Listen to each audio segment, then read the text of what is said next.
Apa yang udah di record ya? Oke, tak mulai ya. Oke, halo semuanya. Kenalin aku Pablo dari Fiskal 23 dan partner aku sekarang Zalfa dari Fiskal 23. Ini dipercaya buat jadi coach buat di aku ke ajaran akuntansi biaya kali ini. Sebenarnya kami juga sebagai cutting ya guys, nggak usah dipanggil coach juga nggak apa-apa. Nah, teman-teman kalau misalnya mau tanya selama pelajaran, tanya aja ya. Kalau misalnya teman-teman kayak di tengah jalan mau tanya, langsung chat aja. Mungkin kami bakal baca setelah selesaiin satu gitu, baru dijawab tapi ya udah tanya aja gitu loh. Nah, udah masuk nih pertanyaan. Katanya kalau simak akuntansi biaya bisa masuk Deloitte ya. Nah, bisa banget guys. Jadi kalian simak aja ya pelajaran akuntansi biaya ini supaya kalian masuk Deloitte kalau kalian mau. Oke, di sini kemarin tuh tak dengar kalau misalnya ada tiga materi nih. Ada tiga materi utama yaitu cost accumulation procedure, job order costing, sama materi backflash. Nah, buat yang kayaknya nanti semuanya udah dijelasin ya di sebas di banyaknya sheets ini ya. Banyak banget sebenarnya, cuman udah tak kami jabarkan satu-satu ya. Cuman ini secara garis besarnya kalau materi cost accumulation procedure literally ngikutin schedule yang ini.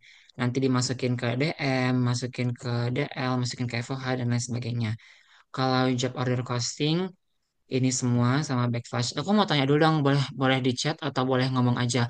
Teman-teman katanya udah kuis ya yang udah masukin materi ini. Apakah di kuis sudah dikeluarkan ketiga materi ini, post accumulation, job order sama backflash atau ada yang belum? Gimana? Atau Karin mau bantu jawab?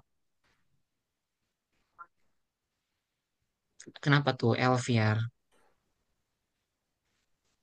Oh, yang backflash belum. Kuisnya baru cost accumulation sama job costing. Oke. Ini karena di kisi-kisinya ada ya, di kisi-kisinya itu ada um, mention itu sama job order ada kisi-kisi itu. Jadi udah tak naruh juga materi di sini. Cuman untuk mempersingkat waktu, ini nggak dibahas banyak ya guys. Soalnya kalian kan udah belajar buat quiz juga ya. Tapi kami udah buat di sini cost accumulation procedure, contoh soalnya gimana. Ini kami ambil contoh soal dari buku dari ujian yang memang udah mencakup banyak hal. Lalu di soal job order, kami pilih yang problem 56 yang menurut kami udah, aduh malu, yang menurut kami udah ngecakup semua materi sih, terutama di pembebanan ini. Di applied sama FOA control. Oke. Sama di quiz materi cost accumulation belum ya? Cost accumulation ada deh harusnya nanti. Tapi kita lihat nanti ya. Kalau misalnya ada waktunya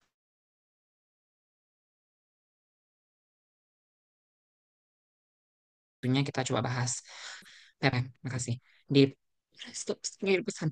Oh, udah. Oke, makasih. Nah, di PPN ini kita pakai asumsi PPN 10% ya, teman-teman. Kita mulai dari bedah soal yang pertama dulu.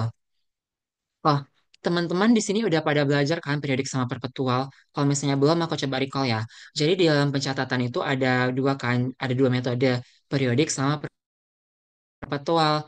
Itu perbedaannya di apa sih? Perbedaannya itu di pengakuan inventory-nya. Kalau misalnya di periodik, itu kan simply purchase discount, purchase return and allowance, sama freight in, itu dipisah-pisahkan nama akunnya. Lalu kalau di perpetual, itu digabungin di dalam satu akun yang namanya merchandise inventory. Nah, dan periodik itu bakal diupdate sesuai periode yang dipilih perusahaan. Contoh perusahaannya mau update selama 1 bulan, atau perusahaannya mau update per 3 bulan, per 4 bulan, per 6 bulan, atau per 1 tahun. Itu terserah perusahaan mau ngupdate-nya periode per berapa lama sih dalam waktu periodik itu. Kalau perpetual, kita bakal update si MI-nya, si inventory-nya itu setiap kali kita melakukan transaksi. Makanya di perpetual itu perlu inventory card. Cuman di sini untuk mempersingkat aja dan supaya teman-teman nggak kebanyakan diserap, kami nggak nulis ininya dulu ya, kami nggak nulis inventory card-nya dulu. Jadi aku harap teman-teman bisa pelajari masing-masing aja sih.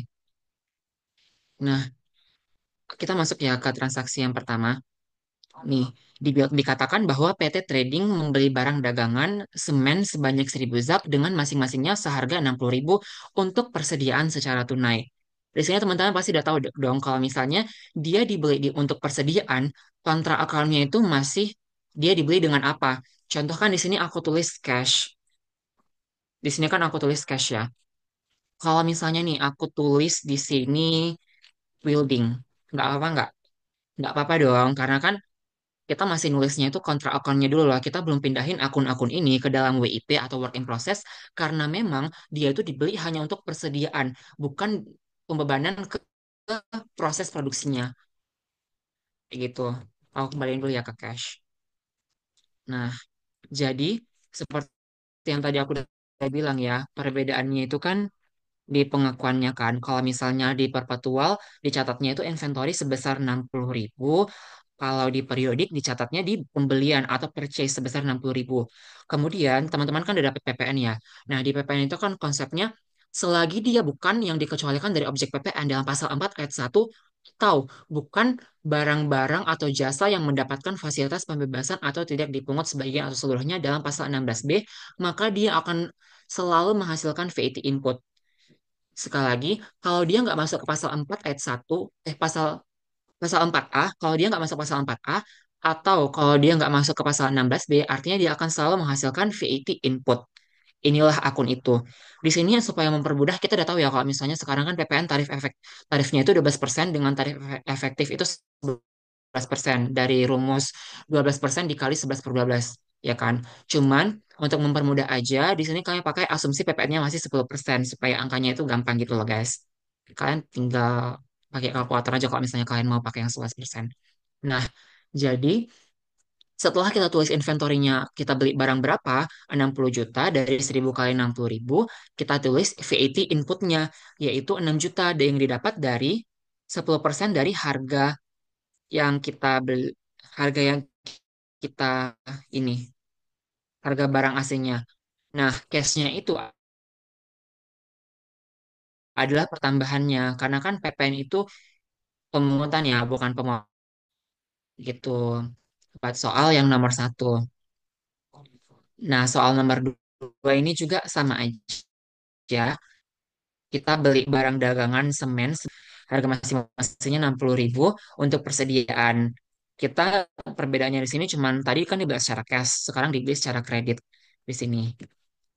Kalau misalnya teman-teman merasa aku terlalu cepat, boleh tolong diintervensi aja ya, boleh tolong. Kak, terlambat dulu, kayak gitu weh. Atau Kak, cepat kali kamu ngomong Kak, gitu. Atau Kak, cepat kali kamu ngomong Kak, gitu. Supaya aku juga ngerti. Nah, the next one, dia membeli semen, sebesar 10.000, 100.000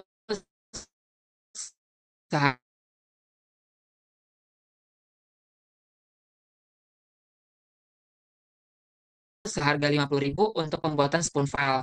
Nah, di sini juga ya account payable, account bro. Lalu selanjutnya ada alat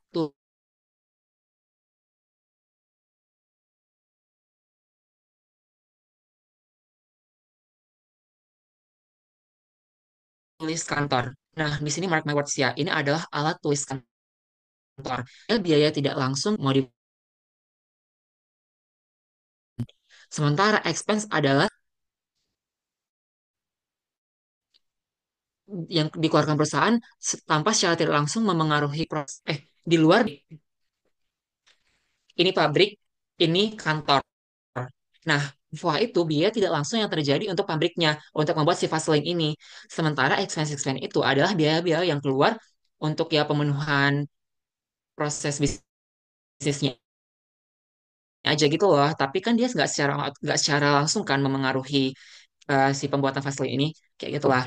Jadi alat tulis kantor ini nanti bakal kita akui ke dalam FOH ya teman-teman. Alat tulis kantor ini langsung aku tulis sebagai expense gitu. Tapi tetap ada VAT input, lalu di counter account-nya ada cash gitu. Nah, kita masuk nih ke penggunaan. Tadi kan masih pembelian buat kita simpan di gudang kita ya. Terus selanjutnya ini ada penggunaan. PT Manufaktur menggunakan bahan baku sebanyak 60.000 zak untuk pembuatan spoon file. Tadi bahan baku dia pakai 60.000. Tadi harganya berapa sih? Di atas ini udah ada ya. Di atas ini sudah ada. Gitu. Nah, di sini ya guys. Ini salah ya formulanya. Seperti intinya gitu ya guys. Nah, jadi dia dikalikan aja berapa harganya, terus berapa yang dipakai dan dibebankan ke WIP. Tadi kan udah tak bilang ya, perbedaan periodik dengan perpetual itu adalah kalau yang periodik diupdate itu setelah selesai gitu lah masa akuntansi perusahaannya itu. Tapi perpetual akan selalu kita update kan. Makanya akuntansi biaya itu terjadinya di perpetual, bukan di periodik. Gitu teman-teman. Di sini perbedaannya di situ aja ya. Penggunaan pasti kita nggak nyatat di periodik. Karena memang nggak kewajiban kita buat ngupdate-ngupdate itu. Nah, di sini em, kita mengubahkan dari material ke WIP. Makanya di sini di debitnya ada WIP, di kreditnya ada material sebesar angkanya ini. Kemudian si kawan ini membeli besi dia lagi 100.000. Ini M apa nih tujuannya? Nggak tahu kita ya. Nah, intinya dia membeli besi 100.000 dengan harga 30.000 per besinya untuk pembuatan spoon file. Lalu kita catat kayak tadi lagi nih, inventory-nya nambah di besi, terus pakai VAT input dengan kalikan 10% dari harga besi, lalu kontrakannya adalah akun payable dari pertambahan kedua akun yang sebelumnya. Sama aja sih dengan yang sebelum-sebelumnya. Lalu kita menggunakan besi sebanyak 60. Ini kenapa M?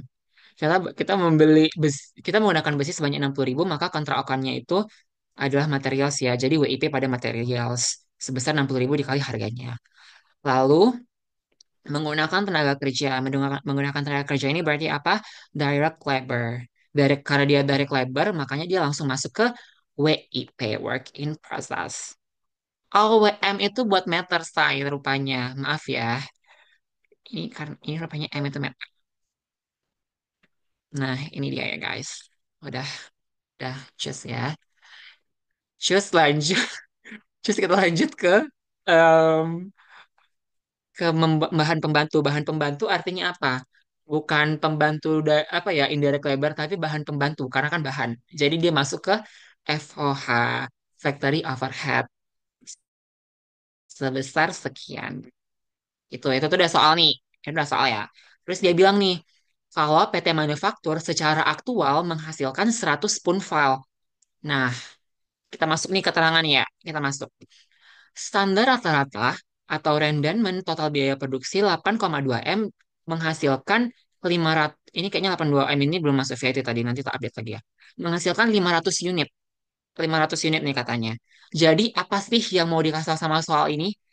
Nah, kita catat dulu ya WIP-nya itu berapa sih? Kita ambil-ambil aja ya dari akun WIP. Oh, di sini ada WIP material sebesar 3 miliar. 3 miliar, tak catat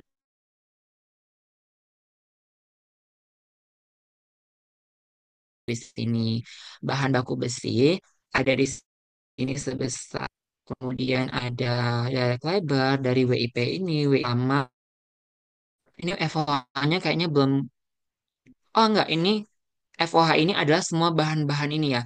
Kan ini ya, FOH itu kan semua segala-galanya yang berkaitan dengan barang kan secara tidak langsung. Jadi VAT ini masuk nggak? Masuk karena dia itu adalah beban tidak langsung gitu loh yang berkaitan langsung ke produksi gitu. Karena kan kalau kita nggak bayar VAT inputnya semen, kita memang bisa dapat semennya. Enggak dong, nggak bisa dong. Makanya itu FOH-nya ini adalah tambahan dari semua ini. VAT input, VAT input, VAT input, sama FOH yang real di bawah sini. Gitu guys. Kemudian kita lihat nih di sini. Ini rumusnya gini nih. Dia katakan kan kalau rata-rata itu perusahaan ini bisa menghasilkan 500 unit. Tualnya 100 unit. Nah, artinya kita mau cari kan berapa sih sebenarnya biaya untuk menghasilkan 100 unit itu? Caranya adalah kita bagi dulu nih. Bahan baku semen itu bagi 500 berapa sih jadinya harga bahan baku semen per produknya? Lalu kita kalikanlah dengan 100 biji yang kita hasilkan. Itulah makna dari rumus ini. Jadi bahan baku semen dibagi rata-rata ini 600 sih 600 juta ya. 600 juta. Terus bahan baku besi juga sama ya rumusnya kayak gitu dibagi 500 terus dikali 100 dulu. Terus direct labor kayak gitu, FH kayak gitu dan menghasilkan totalnya itu segini dari tambahan yang di atas atasnya kan. Nah, kalau misalnya 8 dari 100 yang dihasilkan 80 nih yang terjual kayak mana admin jurnalnya. Nah, admin bantu jawab ya. Jadi pertama kita buatlah persediaan FG ini. Sebenarnya kali W Kalau kontra akunnya itu, kalian nggak apa-apa kali nyawe sebenarnya menyingkat persediaan WIP. Karena memang aku juga dulu diajarinnya kayak gitu ya, persediaan finish good pada WIP. Cuman supaya kayak lebih menggigit ya, supaya kayak dari mana sih datang si WIP ini? Kalian rincikan pun boleh. Jadi kayak semen, besi, direct labor, FOH gitu. Ini angkanya didapat dari atas ya. Ini formula kawan-kawanku. Ini kalian lihat aja ya. Ini E43. E43. Nah itu dia. Ini juga sama E44, E545,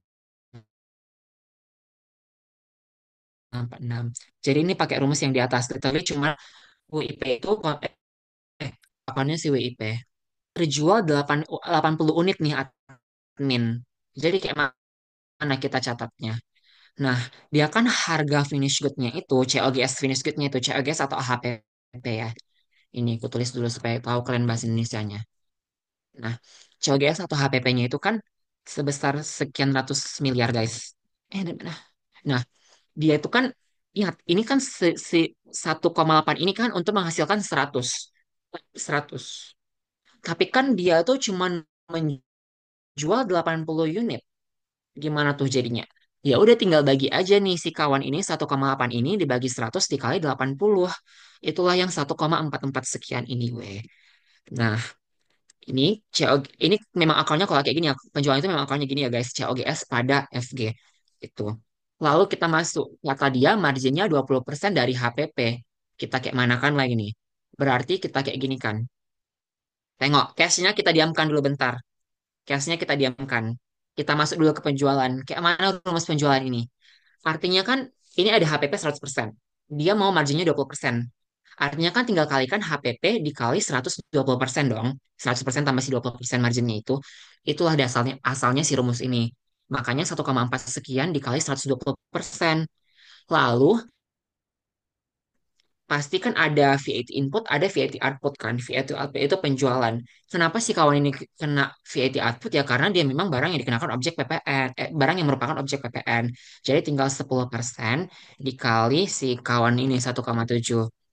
Tinggal kalian tambahkanlah cashnya sebesar sekian ratus, sekian 1,9 lah gitu. Lalu kalau misalnya, ini kan ingat, 20% dari harga HPP. Gimana kalau case-nya barang terjual itu dengan margin 20% dari harga jual? Gitu. Harga jual, COGS-nya itu sama ya, dicatatnya 1,4, COGS-nya pada FG 1,4. Lalu, pas kita mencatat cash, kita diamkan dulu ya, karena kan nanti mau pertambahan nih. Kalau VAT input, ya rumusnya 10% kali sekian, kali berapa sih penjualannya? Nah, di penjualan ini rumusnya adalah kayak gini. Di penjualannya itu dibagi aja ya guys. Jadi harga COGS-nya itu dibagi 80%. Karena kayak gini loh, kalau aku penjelasannya tadi aku catat, karena kan kita itu mau marginnya itu 80% kan. Jadi kita mau buat COGS, marginnya itu kan 20% dari harga jual, bukan dari COGS. Makanya kita nggak kalikan kayak tadi kan 120%. Nah, kita itu mau menentukan harga jual, maka kita pastikan harga pokoknya itu harus sebesar 80% dari harga jual. Makanya ini rumusnya itu pembagian gitu loh guys. Intinya ini lagi event rumusnya itu. Jadi si COGS dibagi sisa marginnya. Kalau misalnya di sini aku bilang marginnya 40%, artinya dibagi berapa? COGS dibagi 60% gitu ya. Kalau misalnya aku bilang marginnya 50% dari harga jual, artinya rumusnya COGS dibagi 50% gitu ya, dikali 100%. Ini kan 100% itu sebenarnya 100 per 100 ya. Jadi sama dengan satu. Kalau kalian nggak tulis nggak apa-apa. Cuman kayak ya udah sih nggak ada salahnya nulis juga gitu kan. Dapatlah kita si kawan ini. Dapatlah kita cashnya pertambahan dari VAT output dengan pertambahan dari berapa sih yang benar-benar dijual gitu. Nah, kita coba jump ini ya ke notes-nya. Di sini kan dikasih tahu, ini aku dapat dari materi teman-teman juga ya. Kalau raw materialnya itu adalah 8 sekian. Lalu VAT inputnya dalam VAT return, VAT return artinya value added tax return. Itu SPT masa PPN. Kalian tulisnya ada 812,3. Tapi VAT dalam raw material atau dalam cost accounting itu cuma 812. Kenapa tuh admin dapat 300.000? Karena yang tadi aku bilang, kalau misalnya di sini kan ada VAT input dari alat tulis kantor. tulis kantor itu kan langsung masuk ke expense kan, karena dia adalah biaya tidak langsung yang memang nggak memengaruhi si pembuatannya itu gitu loh. Makanya dia akan ada selisih, pasti akan ada selisih eh, antara PPN dari raw material, dari proses costing dengan PPN dari yang kalian masukin ke SPT. Itulah ini. Makanya I've written in here that this is what's known as unbalanced VAT input between process costing and VAT input on VAT return. We can defend our argument by providing evidence. Jadi kalian cukup ngasih tahu aja nanti kalau misalnya ini loh ada bukti kalau misalnya yang 300 itu adalah alat tulis kantor, makanya nggak tak tulis dalam cost accounting. Tapi sebenarnya menurut aku ya, kalian kan dasarnya itu kan nulis cost accounting untuk dikonsumsi sama atasan ya, sama manajer-manajer. Jadi kalian nggak akan menurut aku menurut aku nggak akan sampai ke pemeriksaan sih untuk yang ini, cuman ya udah supaya kalian ngasih tahu ke manajer aja gitu loh. Ke manajer kalau inilah kenapa berbeda VAT-nya karena ada si kawan tulis itu buat materi PPN periodik sama perpetual. Ada yang mau tanya dulu nggak ya? Coba kalian kalau misalnya kalian lama ngetik kalian tulis aja dulu aku kak gitu supaya aku tungguin, atau kalau kalian mau ngomong nggak apa-apa.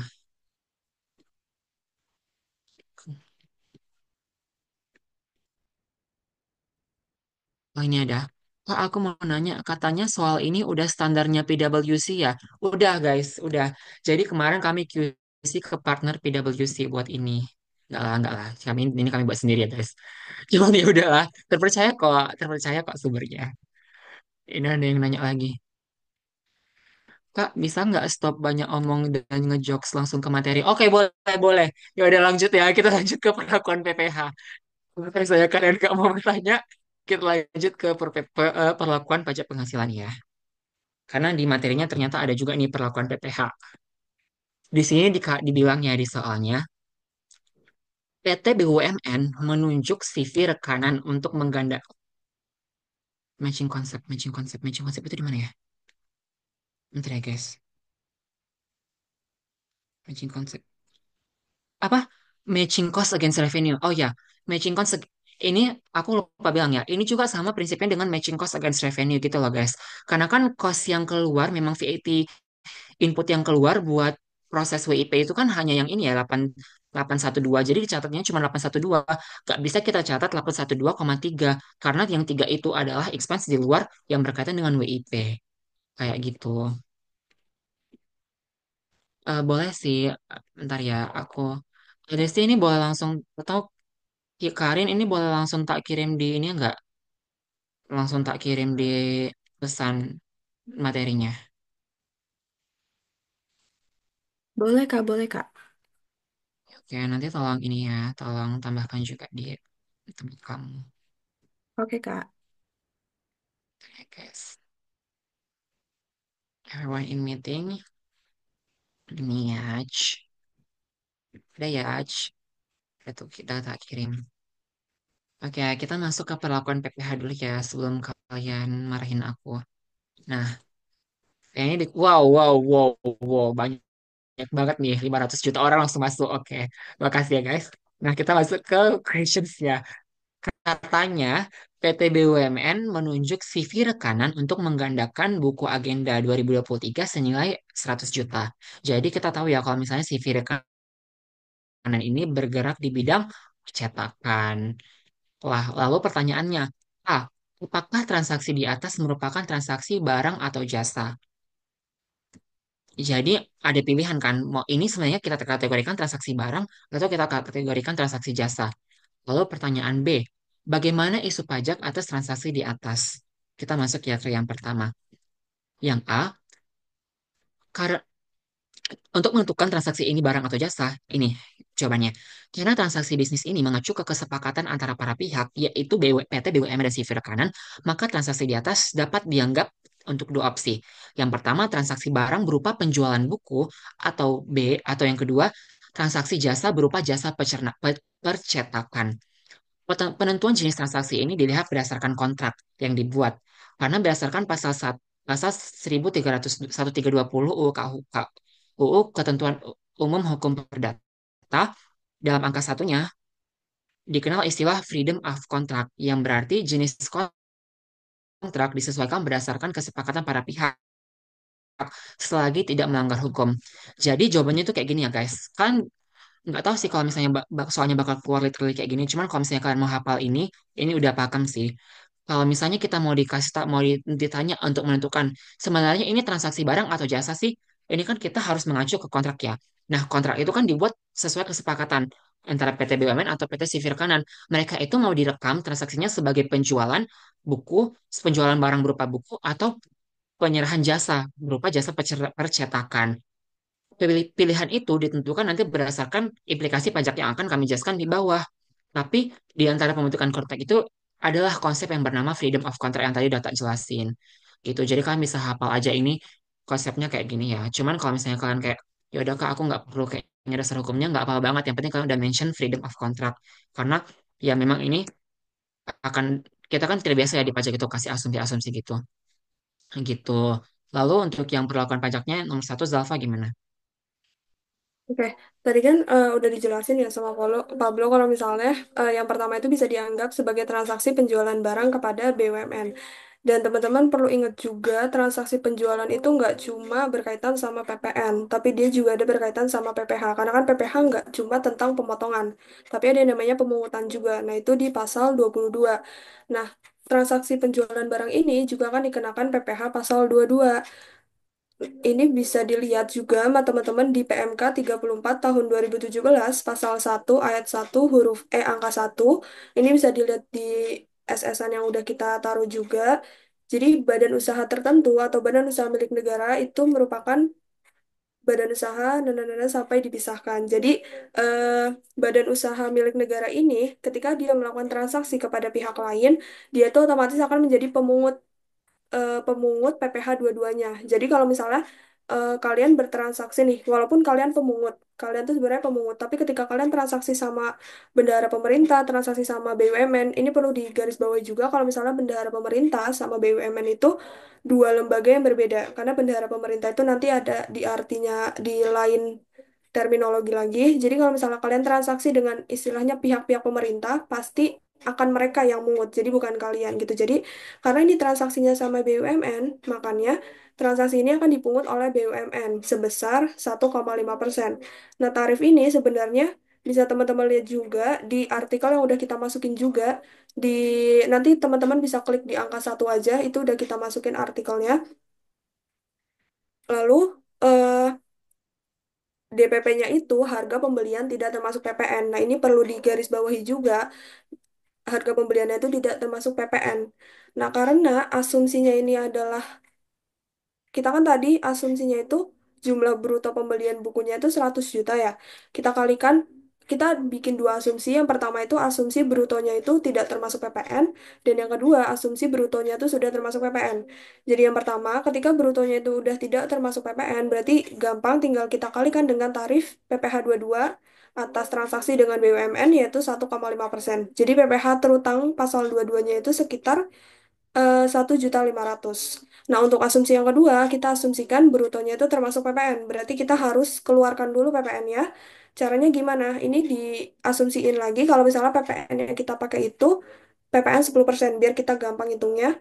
Berarti 100 juta dikali dulu sama 100 per 110. Nanti hasilnya berapa? Baru dikalikan dengan 1,5%. Jadi total pajak terutang PPh dua-duanya itu sekitar 1.363 sekian. Nah, sebenarnya jurnalnya ini tambahan aja. Sebenarnya teman-teman kalau misalnya jurnal yang udah include pajak-pajak gini sebenarnya nanti ada di akuntansi pajak. Cuma karena di kunci jawabannya emang ada jurnalnya, jadi kita tampilin juga. Ini kita bikin dua POV, ada di PT BUMN sama di CVR kanan. Nah, karena tadi konsepnya PPh dua itu adalah pemungutan, bukan pemotongan, berarti otomatis akan menambah harga barangnya itu, bukan justru mengurangi barangnya itu. Nah, karena tadi kan asumsinya yang mungut itu PT BUMN ya. Berarti nanti buku yang diterima sama BUMN itu nilainya itu bukan 100 juta, tapi ditambahkan dengan PPh dua. Ini kita pakai asumsi yang ini ya, yang harganya udah tidak termasuk PPN yang 1.500.000. Jadi, kenapa? bukan cashnya yang nambah, tapi karena BUMN ini sebagai pemungut, ketika dia nerima buku atas pembelian dia ke CVR kanan, karena dia mungut, berarti dia akan nerima 101.500 include PPh dua. Nanti, cash yang dia keluarin itu cuma sebatas 100 juta aja, karena PPh dua-duanya ada di tangan dia, istilahnya gitu. Nah, kalau di CVR kanan, gimana? CVR kanan berarti karena PPh dua-dua, karena BUMN-nya cuma ngirimin cashnya 100.000, berarti CVR kanan cuma nerima 100.000. Lalu bukunya dia keluarin sebesar 101.500 karena dia harus nyetor karena PPh dua-duanya itu dipungut sama BUMN sebesar 101.500 makanya dia harus mengeluarkan duit 101.500. Oke, thank you. Kita langsung masuk ya ke asumsi dua. Kalau misalnya tadi ternyata dalam kontrak itu dia merupakan jasa percetakan, bukan penjualan barang berupa buku. Nah, maka perlakuannya itu akan berbeda. Dalam jasa percetakan, kita berarti menggunakan PPh tiga jasa ya. Ya PPh tiga ada jasa dengan tarif 2%. Untuk peraturan-aturannya itu ada di pasal 1 PMK 141 tahun 2015. Di sini udah tak tulis ya. Jadi jenis jasa yang dikenakan itu adalah jenis jasa lain berupa jasa percetakan atau penerbitan yang mana emang itu kasus kita sekarang. Nah, karena tadi dia merupakan asumsinya adalah jasa percetakan, maka dia dikenakan PPh tiga sebesar 2% dari jumlah bruto selain PPN yang bersifat non final. Artinya dia bisa jadi kredit ya, bisa jadi kredit pajak. Bisa melalui skema perkreditan PPN. Sehingga PPh terutangnya adalah dua asumsi ini. Kalau misalnya bruto tidak termasuk PPN sama dengan yang tadi, berarti tinggal brutonya dikali persenan, yaitu 2% menghasilkan 2 juta. Tapi kalau misalnya ternyata bruto yang dimaksud itu termasuk PPN, maka kalian tulis pakai rumus berapa brutonya dikali 100 per 110 dikali 2%, menghasilkan angka ini dengan asumsi yang sama yaitu PPN 10%. Ini ya tadi. Biaya harus memenuhi asas matching cost yang biaya dibebankan hanyalah biaya 3M. Nah, jurnal entry-nya itu sama sih. Mungkin teman-teman karena masih belum dapat akuntansi yang gini-ginian, tak jelasin sedikit singkat ya. Kenapa sih PT BUMN itu mencatat teks artikel pajak pajak PPh tiga itu sebagai payable? Karena kan itu kan bukan haknya si BUMN kan. Dia itu masih utang nih ke negara buat menyetor itu. Makanya dia di recordnya sebagai teks artikel 23 payable. Kemudian si rekanan nyatatnya itu sebagai prepaid. Kenapa? Karena kan ini kan sebenarnya dia udah si rekanan itu kan dia udah ngeluarin kan. Nah, dia itu punya punya aset berupa prepaid tax artikel yang nanti bisa dimasukkan ke dalam skema pengkreditan PPh pas menghitung PPh badannya. Makanya si rekanan itu nyatatnya sebagai prepaid tax article 23. Ini dialah totalnya. Karena tadi di bagian saldo kan tadi pemungutan, makanya menambah. Kalau di bagian PPh tiga itu adalah pemotongan. Makanya expense-nya itu tetap sama 100.000. Tapi cash yang di apanya itu cash yang dikeluarkan itu berkurang digantikan dengan tax article 23 gitu. Ada yang mau nanya dulu nggak soal PPh tiga? Boleh tolong ketik aja ya, aku atau gimana dulu supaya tahu dulu kalau ada yang mau tanya atau enggak. Ada yang mau nanya? Tak tunggu. um, 30 detik. Oke, 30 detik habis. Nggak ada ya berarti ya. Oke, kita langsung masuk ke ada nih kayaknya. Kak ulang dong yang pencatatan payable ya. Nah, ini guys, ini ya. Jadi kan di sini ada dua orang nih. Yang pertama si BUMN, yang kedua si sipir kanan. Oke, tadi kan kita udah tahu ya bahwa kalau misalnya kita bertransaksi dengan BUMN, maka yang pungut atau potong pajak kita adalah si BUMN, meskipun kita adalah seorang PKP yang berhak atas pemungutan itu. Nah, kemudian kita masuk nih ke transaksinya. Kita itu punya printing expense dari sisi BUMN karena kan dia yang mesan kan, dia yang mesan jasanya itu kan. Dia punya printing expense sebesar 100 juta. Cash yang dia terima adalah 98 juta doang. Kemudian dia itu motong tax article payable sebesar 2 juta, yaitu di sini. Nah, kenapa dia dicatat sebagai payable? Karena kan ini masih utang gitu loh bagi BUMN. Itu uang 2 juta itu bukanlah hak dia, itu hak negara. Makanya dia utang ini 2 juta ke negara untuk nanti disetor ke negara. Makanya si P2BN itu mencatatnya sebagai payable. Kemudian kita pindah ke CV rekanan. CV rekanan ini kan dia membayar cashnya 98 juta. Kemudian dia punya hak kan, dia punya hak untuk mengkreditkan artikel 23. Makanya itu dicatat sebagai prepaid tax. Gitu. Prepaid tax sebesar 2 juta. Dan printing service income-nya karena CV rekanan yang ngasih jasa adalah cuma 100 juta. Itu sih. Ada lagi nggak sahabat-sahabatku yang mau bertanya? Nanti bakal ada journal entry saat pembayaran PPh tiga nggak? Jujur banget, kan akuntansi biaya. Ini sebenarnya bukan bagian kita ya. Soalnya bahkan kita juga belum ada ya Zal, soal artikel 23 yang jurnalnya gini kan. Nah, jadi ini sebenarnya cuma nice to know aja guys. Karena udah bertahun-tahun nih dari zaman jahiliyah. Itu materi cost accounting itu cuma stop di sini aja. Stop di cost accumulation, job order costing, sama di backflash di, di tahun ini kan muncul nih yang sekarang muncul soal materi PPH PPN kan, makanya kami coba provide ini ke teman-teman gitu. Jadi kami nggak tahu ya guys karena belum ada polanya nih sama sekali gitu.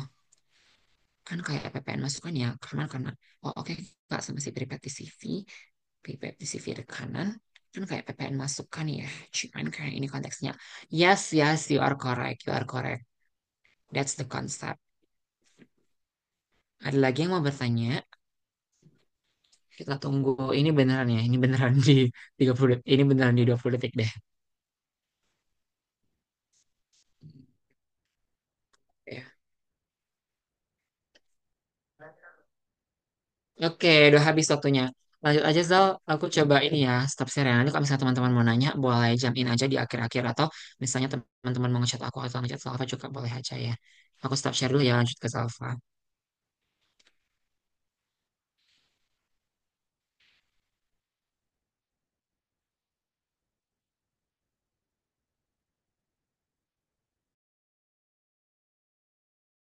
Udah kelihatan belum ya? Udah. Oke. Tadi kan teman-teman mention ya kalau misalnya kuisnya itu baru cost accumulation sama job order. Jadi di sini aku coba jelasin dikit tentang backflash, ringkas saja. Jadi intinya backflash itu adalah metode penyederhanaan persediaan inventory. Jadi itu kayak proses produksinya tuh bisa diselesaikan dalam waktu yang ditentukan. Bisa di istilahnya tuh kayak bisa lebih cepat dari si cost accumulation procedure gitu. Jadi backflash itu biasanya digunain itu ketika dia tuh pengen cepat selesai proses produksinya gitu. Dan perlu digarisbawahi juga dalam backflash itu tidak ada yang namanya work in process. Jadi teman-teman kan pasti udah tahu ya kalau misalnya di cost accumulation procedure itu ada yang namanya work in process yang isinya itu ada DM, DL, FOH dan juga komponen lainnya. Tapi kalau misalnya di backflash itu adanya tuh raw in process. Tapi raw in process ini cuma untuk mencatat bahan baku aja atau direct material aja. Lalu DL sama FOH-nya kemana? Ini kita lihat di sini di bawah. Ini bisa perbandingannya ya. Ketika cost accumulation procedure ada pembelian secara kredit material pada AP. Nanti ketika pembebanan WIP FOH pada material. WIP ini untuk DM, FOH ini untuk IDM, lalu dibebankan materialnya. Lalu di backflash costing ini semua diringkas jadi raw in process pada AP gitu. Nah, terus pembebanan biaya buruh langsung dialokasikan ke COGS. Jadi biaya buruh itu kan namanya DL ya. Kalau biaya buruh secara langsung itu kan namanya DL atau direct labor. Nah, itu langsung dibebankan ke COGS. Terus ada catatan juga di sini. Ini sebenarnya rumus sih. Ada prime cost atau direct cost production. Itu kayak biaya-biaya yang langsung berhubungan dengan proses produksi. Itu ada DM sama DL atau direct method sama direct labor. Lalu ada yang namanya factory overhead. Factory overhead itu komponennya ada, gampangnya factory overhead itu komponennya biaya-biaya yang tidak langsung. Baik itu biaya material, biaya labor, dan juga other FOH. Jadi mungkin teman-teman di sini udah paham juga apa itu indirect labor, contohnya apa itu indirect material. Jadi gampangnya kalau indirect material itu bahan-bahan yang sebenarnya dia mendukung proses produksi, tapi dia tidak terlibat secara langsung. Jadi tidak terlihat secara kasat mata di proses produksinya. Contoh, eh, misalnya proses produksi makanan ringan gitu. Nah, indirect materialnya itu bisa berupa kayak isi strapless yang bener-bener dia tuh berperan penting sebenarnya, tapi dia tuh nggak terlihat secara kasat mata gitu.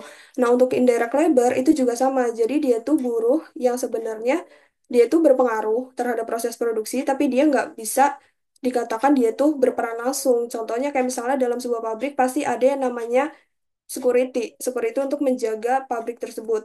Nah, security itu gajinya termasuk indirect labor karena mau bagaimanapun dia itu akan berperan langsung sama proses produksi gitu.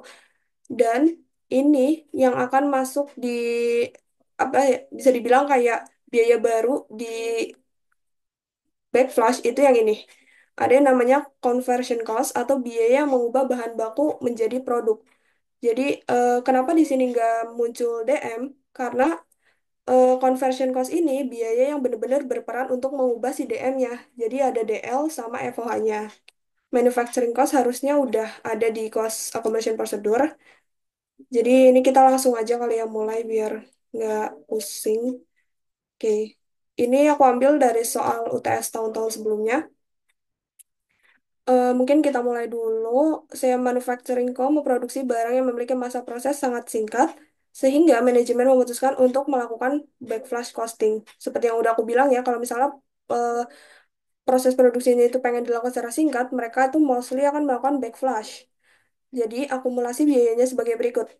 Ini di sini muncul raw in process, beginning balance, ending balance, finished goods supplies. Nah, di sini ada keterangan bahwa raw in process itu totalnya 240, tapi dibagi nih 160 itu untuk DM dan 80-nya itu untuk CC atau conversion cost yang tadi yang udah aku bilang. Lalu ini ending balance-nya. Nah, saran aku, teman-teman pas ngerjain backflash, kalau misalnya nanti ada perhitungan kayak gini, teman-teman ketika bikin jurnal itu juga harus bikin T account ya biar teman-teman selalu update gitu. Di sini kalau aku tuh akan masukin dulu total beginning sama ending yang ada di soal. Ini kita masukin dulu RIPDM sama RIPCC. Di sini RIPDM itu 160 beginningnya dan endingnya itu 140 kita masukin. Terus RIPCC-nya, beginningnya itu 80, endingnya itu 60. Jadi ini teman-teman masukin semua dulu, FGDM juga teman-teman masukin, FGCC-nya, beginning endingnya juga teman-teman masukin. Terus ada supplies juga dimasukin, beginningnya 130 gitu. Ketika udah semua informasi udah dimasukin, baru lanjut ke transaksinya. Transaksinya yang pertama, direct material dibeli secara kredit. Oke, mungkin gampang ya, karena konsepnya tadi kan di dalam backflash itu nggak ada yang namanya WIP, tapi dia langsung dibebanin ke RIP. Makanya namanya di sini RIP pada AP, karena dia dibeli secara kredit sebesar 700.000. Biar gampang, ini langsung diupdate ke T-account.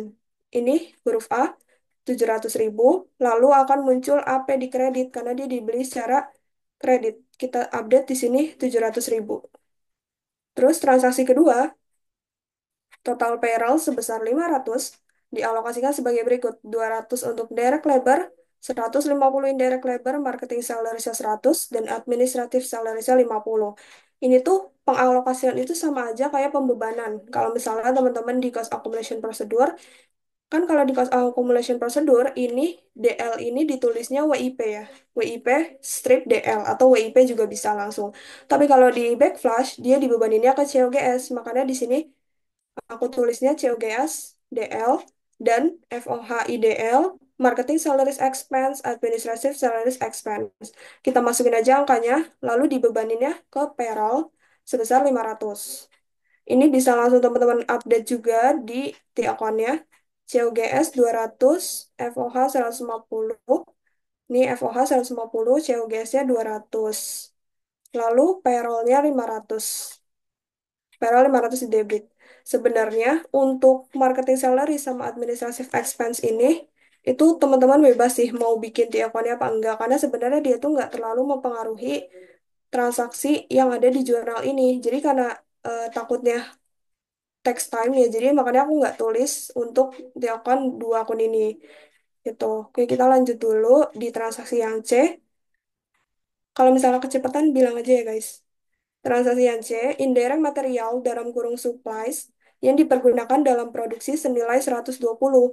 Ini maksudnya tuh indirect material dalam bentuk supplies atau perlengkapan gitu. Jadi makanya aku nulisnya FOH IDM pada supplies 120. Ini kita masukin lagi ke FOH 120 dan supplies-nya 120 di kredit gitu.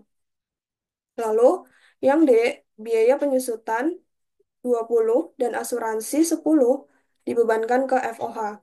Jadi seperti tadi kan di materi juga udah dijelasin kalau misalnya FOH itu nggak cuma menanggung IDM, IDL aja, tapi ada banyak other FOH termasuk accumulation depreciation, itu juga termasuk prepaid insurance, dan juga termasuk pajak-pajak kayak PK, pajak-pajak apapun pokoknya. Jadi karena dia ada pembebanan AD sama insurance, makanya aku tulis FOH pada AD sama insurance. Nah, di sini tuh sebenarnya kan cuma ditulis biaya penyusutan. Sebenarnya ini tuh asumsi aku aja kalau misalnya ini tuh penyusutan pada factory. Jadi nanti teman-teman kalau misalnya ini soal muncul dan teman-teman nggak tahu nih ini sebenarnya penyusutan mesin, penyusutan pabrik atau apa, teman-teman bisa asumsiin aja kalau misalnya ini penyusutan factory atau pabrik kalau misalnya teman-teman maunya factory gitu.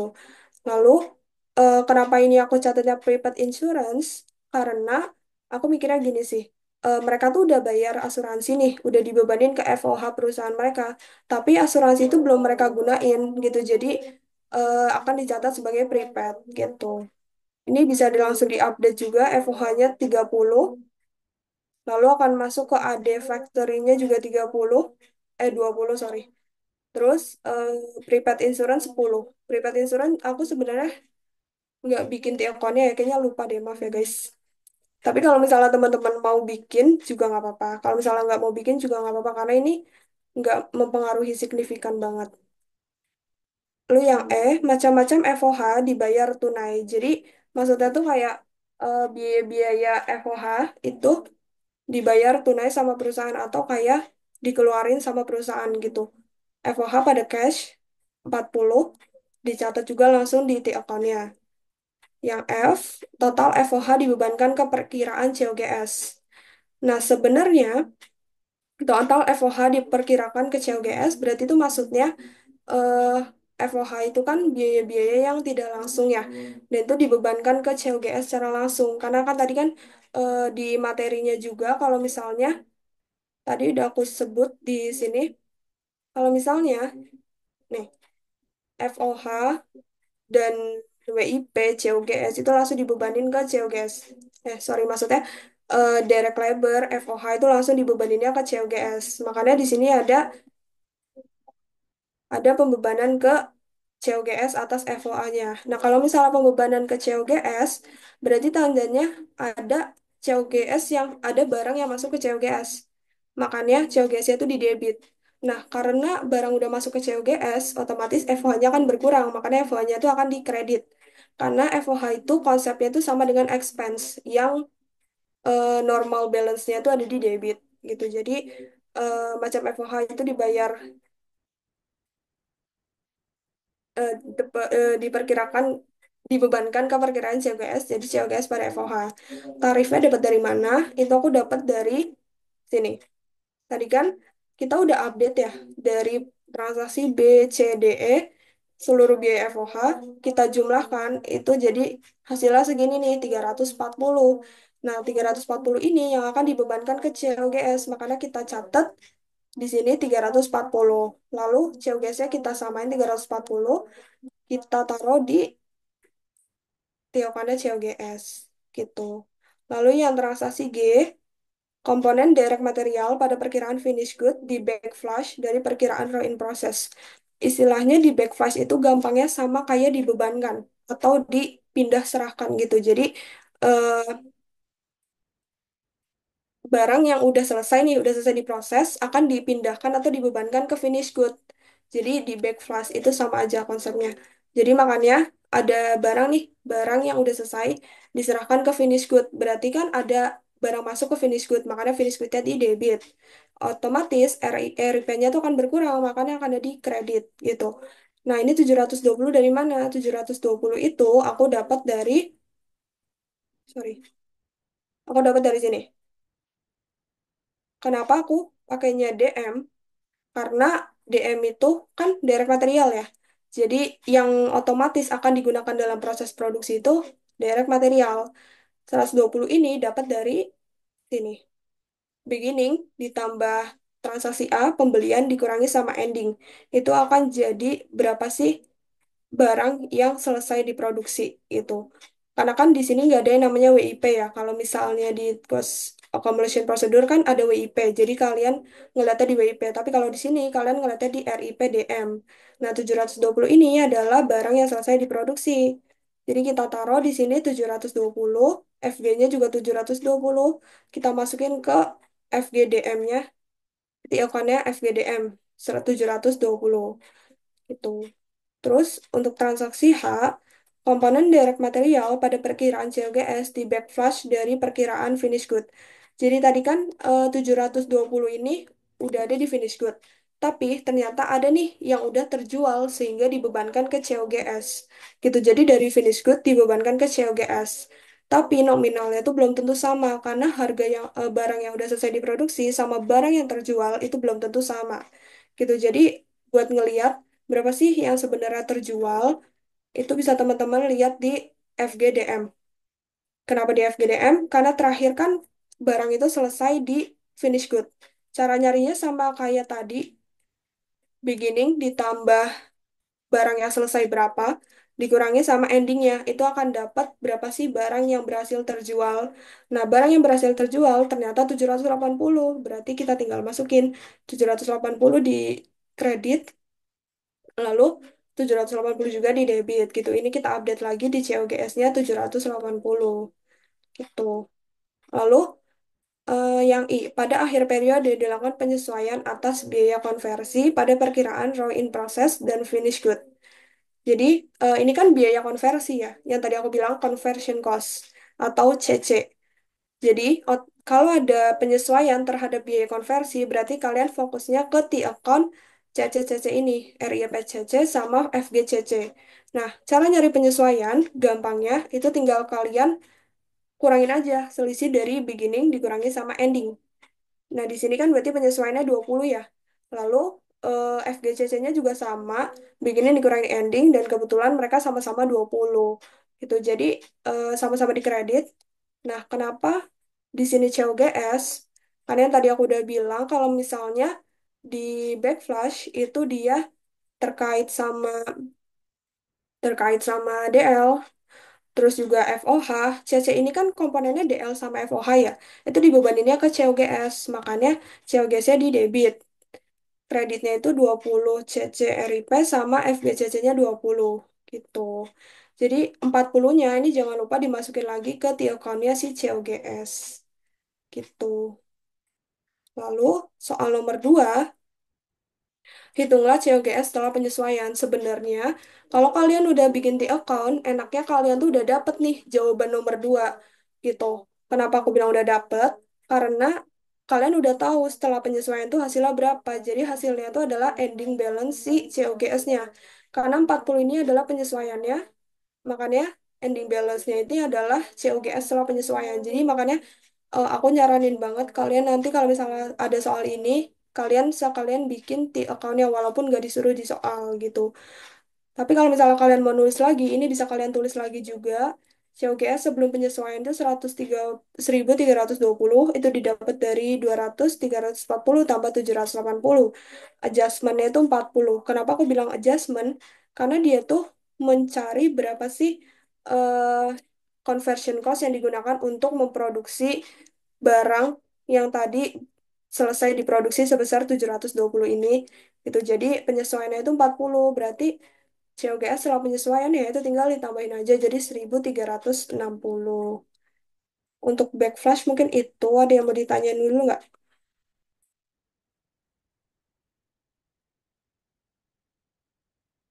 CC itu mirip konsepnya kayak FOH applied ya Kak, bisa nambah COGS, bisa ngurangin juga COGS. Oke. Bagus.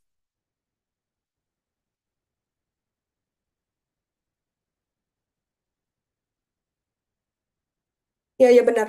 Jadi kalau misalnya, eh jadi CC itu konsepnya mirip kayak FOH plate ya, Kak. Bisa menambah COGS, bisa juga mengurangi COGS. Iya, jadi kalau misalnya di sini kan kebetulan adjustmentnya itu di kredit semua ya. Jadi kalau misalnya nanti adjustmentnya di debit, ada yang di debit, itu bisa kayak gini. Misal kita asumsi aja ya. Ini kan tadi COGS pada RIP CC. Nah, kalau misalnya kita asumsiin si FGCC-nya ini di debit, berarti nanti jurnalnya akan kayak gini. FGCC pada COGS. Gitu, karena eh, finish good-nya ternyata conversion cost-nya ternyata lebih besar nih dari COGS-nya. Makanya COGS-nya itu akan di debit gitu. COGS-nya akan di kredit, jadi dia akan mengurangi COGS gitu. Udah terjawab belum ya?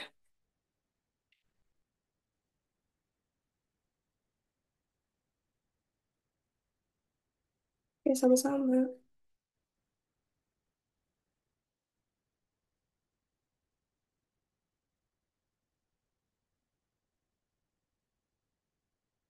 Oke, ada yang mau tanya lagi?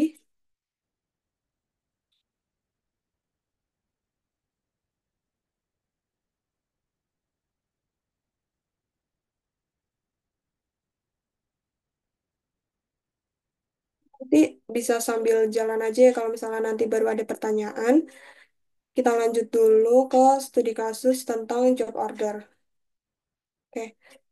Sebenarnya mungkin di sini aku apa ya, kayak disclaimer dulu sebenarnya tahun aku tuh akbinya tuh full perhitungan kayak tadi backflash, accumulation procedure itu full perhitungan. Jadi nggak ada studi kasus sama sekali. Tapi ini kita coba ngambil studi kasus dari cutting yang mereka tuh pernah ngerasain ujian studi kasus sama Papri gitu. Jadi kita coba dapetin dari cutting juga. Nah, sebenarnya kata cutting tuh Pak Pri itu sebenarnya nggak terlalu makuin banget ke angka. Jadi itu dia tuh yang penting kita paham konsepnya, angka itu bisa kita asumsiin gitu. Jadi kalau misalnya nanti kalian ada soal yang angkanya nggak lengkap gitu, kalian bisa asumsiin aja angkanya tuh segini segini segini. Tapi intinya asumsi kalian itu jelas dari mana angka itu kalian dapat dan konsepnya tuh kayak gimana gitu. Nah, di sini mungkin soalnya tuh bisa dikatakan cuma segini doang soalnya. Dan itu nggak ada angka sama sekali kan. Jadi makanya angka di sini tuh full asumsi dari aku sama Pablo. Gitu. Jadi transaksi mobil ambulans yang berasal dari mobil Toyota Hiace, PT dealer selaku penjual dapat bersepakat dengan PT RS selaku pembeli. Jadi misalnya si PT dealer ini pengen ngejual mobil Toyota Hiace ke PT RS untuk dijadikan mobil ambulan. Nah, dari transaksi ini itu bisa dilakukan dua opsi.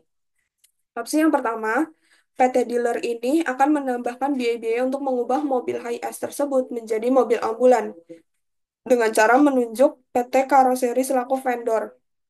Jadi istilahnya hubungannya tuh kayak ini PT dealer itu akan berhubungan langsung dengan PT Karoseri selaku vendor yang akan mengubah mobil tersebut menjadi ambulan gitu. Jadi sebelum dijual ke PT RS selaku pembeli, si PT dealer ini akan ngubah dulu nih mobilnya jadi ambulan gitu. Jadi ada yang namanya job order costing karena si PT dealer ini akan akan mempekerjakan PT Karoseri. Jadi kan dia kayak ngasih job ya ke karoseri dan ada orderan nih. Kan kalau job order kan proses produksi dilaksanakan based on order kan. Kalau misalnya nggak ada order ya mereka nggak ngelakuin apapun gitu. Nah ini sama halnya. Jadi ketika si PT dealer ini ngekontrak karoseri, baru karoseri akan mempekerjakan kontraknya gitu. Jadi makanya ada transaksi job order costing dari transaksi antara PT dealer sama PT karoseri gitu. Nah, opsi yang kedua, PT dealer langsung menjual nih mobil high-S mentah-mentah ke PT RS. Nanti PT RS yang akan minta sendiri ke PT karoseri untuk memodifikasi mobilnya menjadi ambulans gitu. Jadi opsi kedua tuh istilahnya PT dealer itu nggak mau pusing lah kayak kan PT Seri kan lu yang mau dijadiin ambulans ya, lu yang urusin lah, bukan gue gitu. Jadi eh, PT dealer ini cuma bener-bener ngejualin mobilnya aja gitu. Urusan dirubah jadi ambulans itu urusannya PT RS gitu. Nah, di sini berarti kalau kita pakai merujuk ke opsi A, kira-kira struktur biayanya itu apa aja? Nah, struktur biayanya itu yang muncul adalah struktur biaya di PT dealer. Kenapa struktur biaya di PT karoseri itu nggak muncul? Karena aku pahaminnya gini sih guys. Karena kan PT dealer ini akan mengkontrak si PT karoseri. Jadi kayak akan mengkontrak PT karoseri dan nanti PT RS itu bayarnya ke PT dealer. Karena kontraknya itu kan ke karena jadi gini, misalnya PT dealer ini akan ngekontrak PT karoseri. Urusannya karoseri itu sama PT dealer aja. PT RS itu nggak ada urusan sama PT karoseri. Gitu kayak PT RS itu nerima jadilah, nerima selesai aja gitu. Makanya di sini tuh nggak ada struktur biaya PT karoseri karena fokusnya PT RS itu hanya ke PT dealer gitu. Nah, ini konsepnya sama kayak di akuntansi biaya ya. Ada yang namanya raw material, direct labor, sama overhead. Nah, raw materialnya apa? Raw materialnya di sini adalah harga mobilnya. Di sini kita asumsikan harga mobilnya itu 400 juta. Nah, direct labor-nya itu nggak ada. Kenapa? Karena kan PT dealer ini ngekontrak PT karoseri. Berarti kan yang ngerjain karoseri. Berarti dari sisi PT dealer itu nggak akan ada buruh yang akan ngerjain mobil itu. Makanya direct labor itu nggak ada. Justru di overhead itu akan muncul biaya karoseri. Karena mereka mengkontrak karoseri sebesar 100 juta kita asumsikan. Lalu apa aja sih yang kira-kira yang muncul lagi? Ada biaya listrik, itu 5 juta, biaya sewa ruangan eh, untuk modifikasi mobil, sama biaya gaji pegawai sebesar 4.500.000. Kita totalkan biayanya itu sebesar 512.500. Terus di sini ada keterangan Di sini ada keterangan kalau misalnya penentuan apakah suatu biaya itu akan dimasukkan ke dalam bagian raw material, DL, ataupun overhead. Nih biaya-biaya ini ditentukannya itu mau dimasukin ke raw material, direct labor, atau overhead. Itu tergantung pada kebijakan akuntansi yang dipilih sama perusahaan. Jadi dasar pertimbangan ini adalah teori decision usefulness. Itu kemarin aku juga dapat kisi-kisi kalau misalnya kalian nanti akan keluar ya teori decision usefulness. Jadi sebenarnya kita tuh nggak bisa ngasih tahu yang pakem banget ya guys. Kayak misalnya teori decision fullness itu harus begini-begini. Karena teori decision usefulness itu sebenarnya kebijakan yang bisa membawa laporan keuangan itu bermanfaat bagi user gitu. Contoh bagi perusahaan untuk mengambil keputusan gitu atau economic decision. Jadi di sini kita asumsikan ini salah satu teori decision usefulness yang kita gunain. Jadi direct labor-nya itu akan menjadi bagian dari HPP. Bagian dari HPP karena berkaitan langsung sama si proses produksi. Ini kayak yang tadi aku jelasin gitu ke unit produksi perusahaan. Nah, sedangkan raw materialnya berupa harga mobil itu akan menjadi bagian direct cost di PT dealer. Gitu. Kak, berarti seluruh akun-akun biaya ini juga atas asumsi ya. Selain dari angkanya yang tadi kakak bilang, kalau begitu konsepnya bagaimana cara kita bisa ngira akun apa aja yang kita asumsikan. Iya guys, jadi sebenarnya ini kan aku sebenarnya dapat dari catatan cutting ya. Jadi ini tuh karena soal-soal ujian yang pakai studi kasusnya Pak Pri itu sebenarnya nggak ada, maksudnya aku nggak berhasil dapetin karena cutting juga nggak ada yang punya.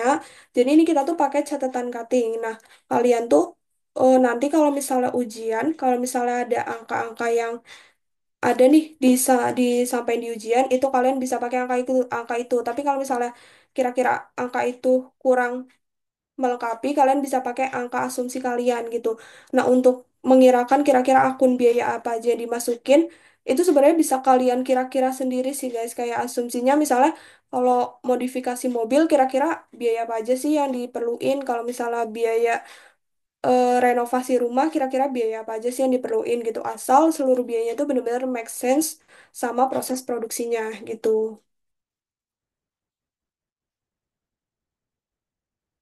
Gitu. Kita lanjut ke opsi B. Opsi B kan tadi opsinya itu PT dealer ini langsung berkaitan dengan PT dealer ini langsung menjual mobil HiS-nya secara mentah ke PT RS. Dan PT RS akan mengontrak PT Karoseri untuk memodifikasi mobilnya menjadi ambulans. Nah, di sini baru muncul biayanya si karoseri, karena kan otomatis si PT RS ini akan ngebayar biaya ke PT dealer sama biaya ke PT karoseri. Jadi si PT RS ini ada dua kewajiban untuk membayar ya. Makanya di sini muncul dua biaya, yaitu karoseri sama dealer gitu. Oke, yang pertama raw materialnya sama harga mobilnya. Nah, di sini aku lagi-lagi aku pakai angkanya tuh asumsi ini 500 juta. Kenapa nggak sama-sama kayak di atas? Ini sebenarnya aku bedain aja sih. Takutnya di soal nanti juga angkanya beda gitu. Lalu direct labor-nya juga nggak ada karena kan dealer ini hanya ngejual mobil. Dia nggak ngelakuin perubahan apapun. Jadi makanya upah buruhnya itu nggak ada. Lalu overhead-nya ini kira-kira biaya apa aja sih yang muncul ketika dia jualan mobil gitu. Nah, kenapa di sini biaya sewa showroom itu muncul? Karena aku mikirnya gini, ketika eh, si dealer ini kan pasti kan dia punya showroom ya, dan pasti dia nyewa kan. Nah, itu bisa dikeluarin juga, bisa dibebani juga ke overhead. Gitu. Terus ada biaya listrik juga sama biaya PKB dan BBN. PKB ini nanti teman-teman mungkin akan belajar di pajak daerah PDRD, PKB dan juga BBN. BBN itu bea balik nama. Bea balik nama, iya. BBN itu akan kena ketika kita tuh beli mobil. Jadi ketika kita beli mobil itu akan kena PKB sama BBN. Gitu. Makanya di sini akan muncul biaya gitu. Lalu akan ada juga biaya sales dan marketing sebesar 100.200. Totalnya sebesar 523. Berarti total biaya yang akan dikeluarin sama PT dealer ketika dia menjual mobil ke PT RS itu sebesar 523.333. Selanjutnya, kira-kira biaya PT Karoseri apa aja? Karena kan dia kan yang akan memodifikasi mobilnya menjadi ambulans. Di sini, di catatannya Papri itu, dia tuh pakai dua model. Itu ada CPM sama RPM. CPM itu apa? CPM itu adalah cost plus method. Jadi, dia itu perhitungan marginnya itu dari total biaya atau cost-nya. Tapi sedangkan RPM itu adalah resale price method. Jadi dia tuh marginnya dihitung dari harga jual. Itu sama kayak sebenarnya sama kayak yang tadi Pablo jelasin di PPN periodik perpetual.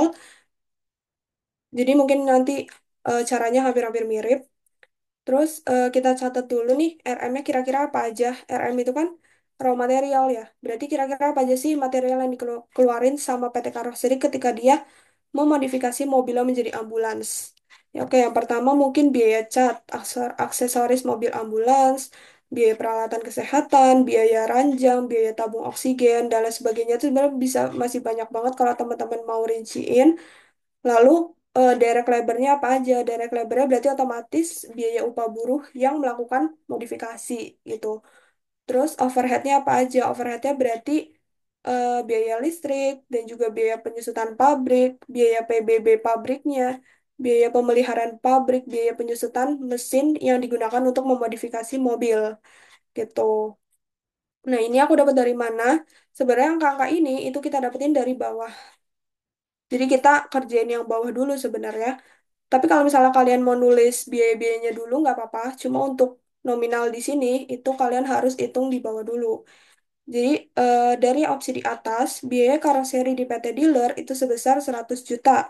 Nah, biaya tersebut ternyata udah mencakup biaya dan margin laba di PT karoseri. Sebesar ternyata marginnya itu 10%. Berarti perhitungan biayanya gimana? Berarti kan 100 juta ini ternyata udah include margin 10% ya. Berarti kita harus cari dulu dong.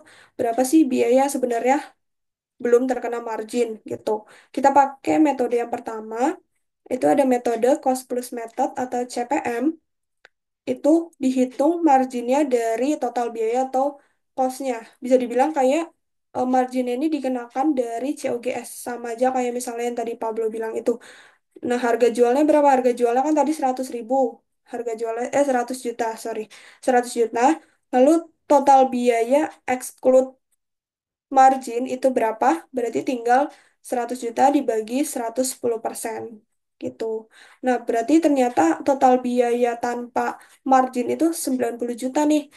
Ketika kita udah dapetin total biaya tanpa margin, kita bisa kenakan labanya lagi. Labanya kan 10% dari biayanya ya. Berarti labanya 10% dari biaya, berarti tinggal 10% dari 90 juta. Berarti labanya itu sekitar 9 juta 090.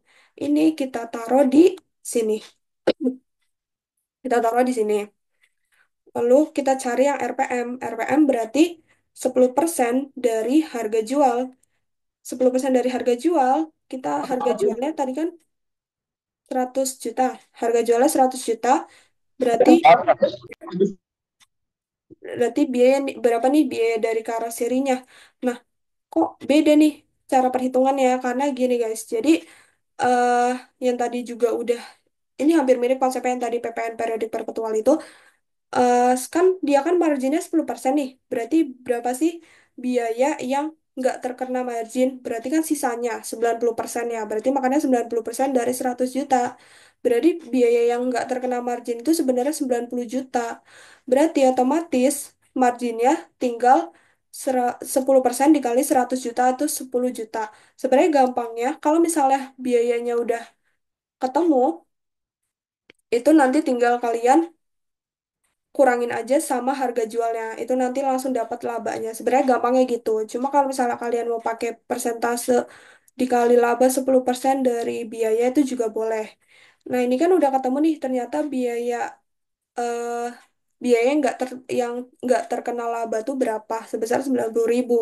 Ini kita masukin di sini 90.000. Berarti total biaya yang akan dikeluarkan oleh PT Karoseri itu sebesar 90.909 sama 90 juta karena perbedaan dua metode. Nah, sebenarnya perbedaan dua metode ini juga bisa menjadi nanti kalau misalnya kalian sangkut pautin ke teori decision usefulness juga bisa karena kan sebenarnya teori decision usefulness itu kan ditentukan oleh perusahaan masing-masing ya. Kira-kira mana sih yang benar-benar menguntungkan mereka ketika laporan keuangan mereka itu dibaca oleh investor gitu. Nah, ini mungkin kalau misalnya kayak gini, berarti kan semakin ringan, semakin kecil biaya, investor semakin kayak tertarik, oh biaya berarti biayanya kecil nih gitu kan. Berarti mungkin kalau misalnya ditanya menguntungkan mana, itu lebih jelas menguntungkan yang RPM karena dia biayanya jauh lebih kecil gitu, 90 juta gitu. Sampai sini ada yang mau ditanyain dulu atau kecepatan?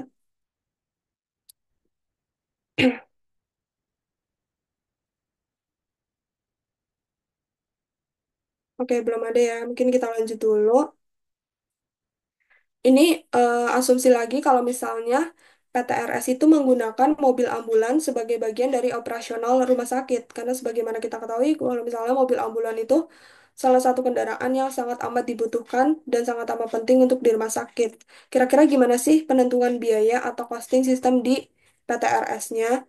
Nah, sesuai dengan matching cost against principle dalam akuntansi, struktur biaya itu pasti akan menyesuaikan dengan pendapatan yang ada yang diterima oleh suatu entitas gitu. Jadi kalau misalnya ada pendapatan itu pasti harus disertai dengan beban atau biaya di dalamnya gitu. Nah, PTRS ini ternyata membagi pendapatannya menjadi tiga kelompok nih. Ada pendapatan rawat jalan, pendapatan rawat inap, sama pendapatan penunjang. Ini sebenarnya nama lain aja ya. Pendapatan rawat jalan itu nama lainnya outpatient, rawat inap nama lainnya inpatient, dan lain sebagainya. Nah, pendapatan penunjang itu ternyata ada penjualan obat, pendapatan sewa, sampai pendapatan dari IGD gitu. Lalu, secara umum, operasional mobil ambulans itu masuk ke dalam pendapatan penunjang, sehingga otomatis akan ada subklasifikasi pendapatan dari penunjang berupa pendapatan dari mobil ambulans, karena termasuk ke dalam operasional perusahaannya, operasional rumah sakit. Berarti kita bisa tulis nih pendapatan operasional ambulans sebesar 600.000. 600 ribu ini angkanya kita pakai asumsi lagi sebesar 600.000. Lalu kira-kira kan tadi yang udah aku bilang ya kalau misalnya cost against cost matching cost against principal di mana ada pendapatan harus ada biaya yang menyertainya. Ketika ada pendapatan berarti harus ada biaya nih di PTRS. Biayanya tuh ada RM, DL, sama FOH. RM-nya apa? Raw material. Karena kan ini kan mobil ambulans ya, berarti kan nggak ada material yang menyangkuti, jadi makanya nol. Lalu DL-nya, buruhnya, otomatis mobil ambulan pasti akan ada supir. Sama mungkin ada tenaga medis atau perawat di dalam mobil ambulan itu. Kita asumsiin supirnya itu 30.000 biayanya, tenaga medisnya itu 50.000. Lalu FOH-nya apa aja nih? FOH-nya itu berarti biaya-biaya tidak langsung. Contohnya, biaya pengisian biaya pengisian ulang tabung oksigen, biaya BBM, suku cadang mobil ambulans, biaya perawatan mobil ambulans, biaya penyusutan, penyusutan alat kesehatan, hingga biaya PKB atau pajak kendaraan bermotor atas mobil ambulannya. Kita masukin angka-angkanya, kita totalkan nih, total biayanya ternyata 295. Nah, ketika ada penghasilan sama biaya, kita pasti bisa cari labanya nih berapa sih yang sebenarnya dimiliki oleh PT RS. Nah, pendapatannya itu kan 600.000, biayanya 295. Berarti labanya tinggal kita kurangin aja. 600.000 dikurangi sama 295, sebesar 305.000. Gitu. Untuk studi kasus job order, mungkin kayak gitu. Sebelumnya, kita mungkin, maaf banget ya guys, kita di sini banyak banget asumsi.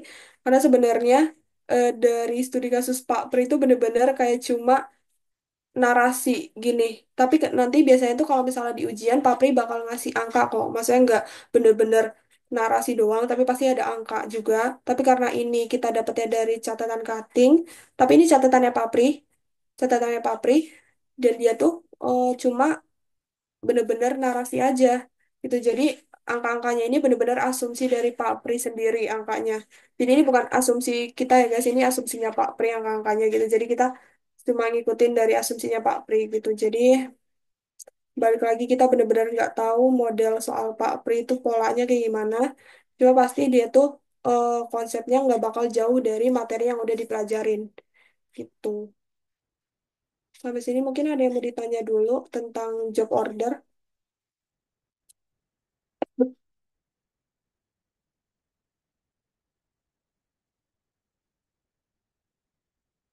Oke, nggak ada. Mungkin ya dilanjut sama Pablo. Oke, thank you, Zal. Ini sebenarnya materi terakhirnya mirip-mirip dengan yang udah teman-teman pelajari ya. Cuman karena we use karena um, udah terbiasa pakai bahasa Inggris, ini juga tambahin pakai bahasa Indonesia. Nah, jadi kan dalam prosesnya itu pasti bertahap ya. Kalau misalnya di akuntansi biaya, dipindahin dari desain, dipindahin dari pengadaan ke produksi dan lain sebagainya.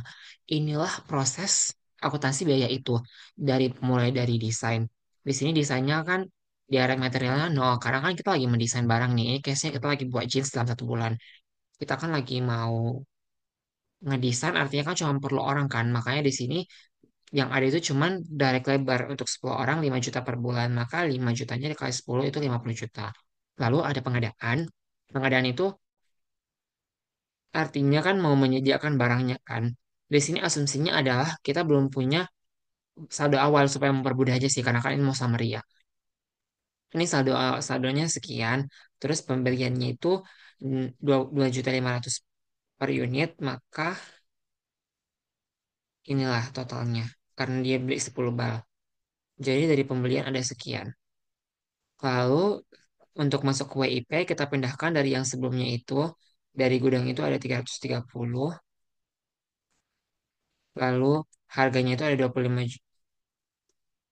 Satu bal ini kan ada tiga, di sini kan dikasih info ya, satu bal itu 33 pieces. Dikatakan ada berapa? 10. Maka piecesnya itu ada berapa? 333 dikali 10. Kemudian kita langsung pindahin totalnya dulu, karena kan kita nggak tahu nih, sebenarnya per unitnya jadi berapa tuh, jadi berapa sih, makanya kita pindahin dulu kan totalnya yang 25 juta. Lalu kita bagikan aja 25 juta dibagi 330 mendapatkan angka 75, sekian. Di sini kita rounding 75,758 gitu. Dan ini bakal kita pindahkan ke finish good. Di sini ada dikirim ke finish good sebesar 25 juta. Kemudian ternyata di dalamnya itu ada, ini masih soal ya guys. WIP itu ada soal dari lebarnya ada occurred 80 juta, lalu FOH itu ada occurred 20 juta. Dengan totalnya jadinya ada 175 juta biayanya. Kemudian ini ya. Nah, formulanya ini. Karena kan dari Kleber yang membuat desain ditambah-tambah dengan WIP bahannya, jadinya total costnya itu ada 175 juta. Kemudian di penjualan kita masukin aja nih, eh, ternyata yang di transfer itu kan sebanyak 330 unit dengan harga 175 juta. Karena tadi kan ada, ini kan memang costnya 75.758. Tapi kan udah ada tambahan nih 50 juta dari atas. Makanya ini nanti pakai formula lagi, yaitu totalnya ini dibagi bisnisnya. Maka dapatlah harga terbarunya 530.303. Itu dia guys. Nah, jadi tersedia untuk dijual sebenarnya kalau misalnya ada persediaan awal, berarti yang available for sale ini adalah penambahan dari unit produksi ditambah dengan persediaan awal kita. Namun karena persediaan awal kita asumsikan nol, maka kita langsung pindahin aja 330 unit dengan harga 530.303 dengan totalnya 175 juta. Di sini dia. Lalu persediaan akhirnya info dari soal adalah 33 unit dengan harga 530 dan totalnya 17.500 di sini. Sehingga HPP-nya adalah available for sale dikurang persediaan akhir atau ending balance, maka mendapatkan angka 157.500 gitu. Nah, di sini udah dari tadi sih udah dibilang-bilang guys, kalau misalnya penentuannya itu kan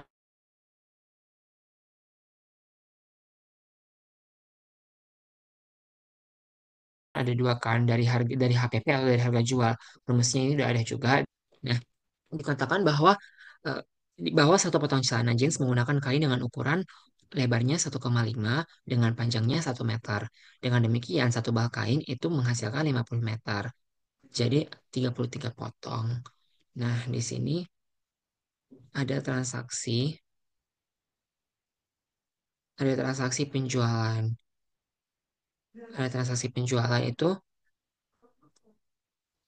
oh, bukan transaksi bukan transaksi penjualan, ini transaksi untuk mencatat yang tadi yang di sini, maaf ya.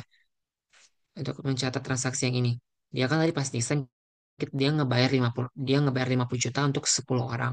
Maka itu kita catat yaitu WIP upah langsung atau direct labor dalam hal desain ada cash atau bank. Cash atau bank ini menentukan ya dia dibayar cash atau dia dibayar account payable. Ini kan summary ya, jadi nanti tinggal sesuaikan aja.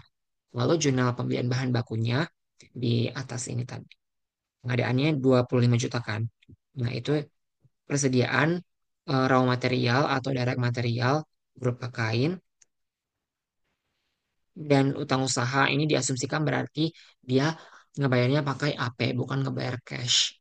Selanjutnya, jurnal proses produksi pemindahan dari raw material atau direct material ke WIP gitu sebesar angka yang udah tadi tak tulis ya 25 juta karena kan dia langsung pindahin semuanya kan nggak ada saldo awal nggak ada saldo akhir maka semua ini full 25 juta dipindahkan ke WIP. Tuh. Kemudian ada jurnal proses produksi, yaitu ada dari Kleber, ada FOH, kemudian ada kas atau bank, tergantung dia dibayar pakai apa, serta ada utang usaha. Nah, ini ya, karena kan ini sekali lagi ini summary ya, jadi nanti sesuaikan aja ke soalnya.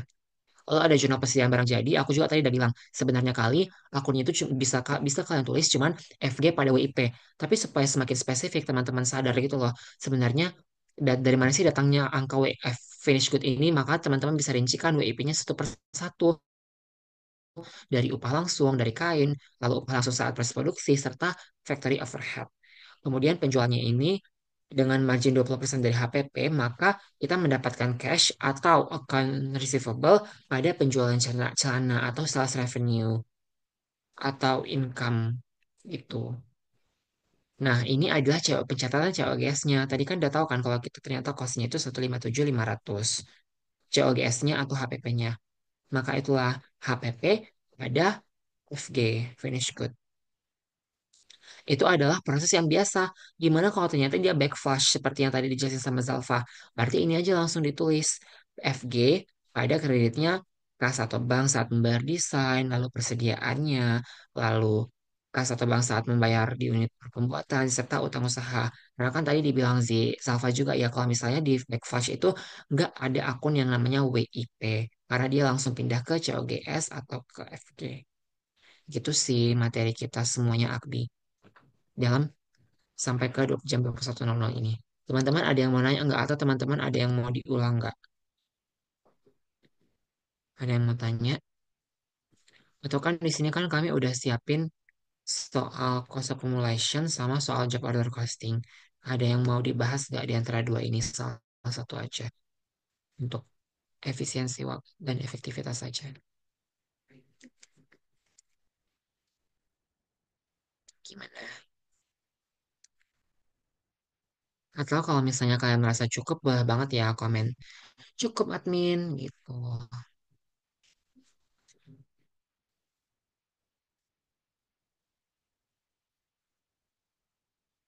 Ada yang mau ditanya, sahabat-sahabat? Aduh, sorry. Bahas yang job order ya, oke. Job order ya, aku bahas ya.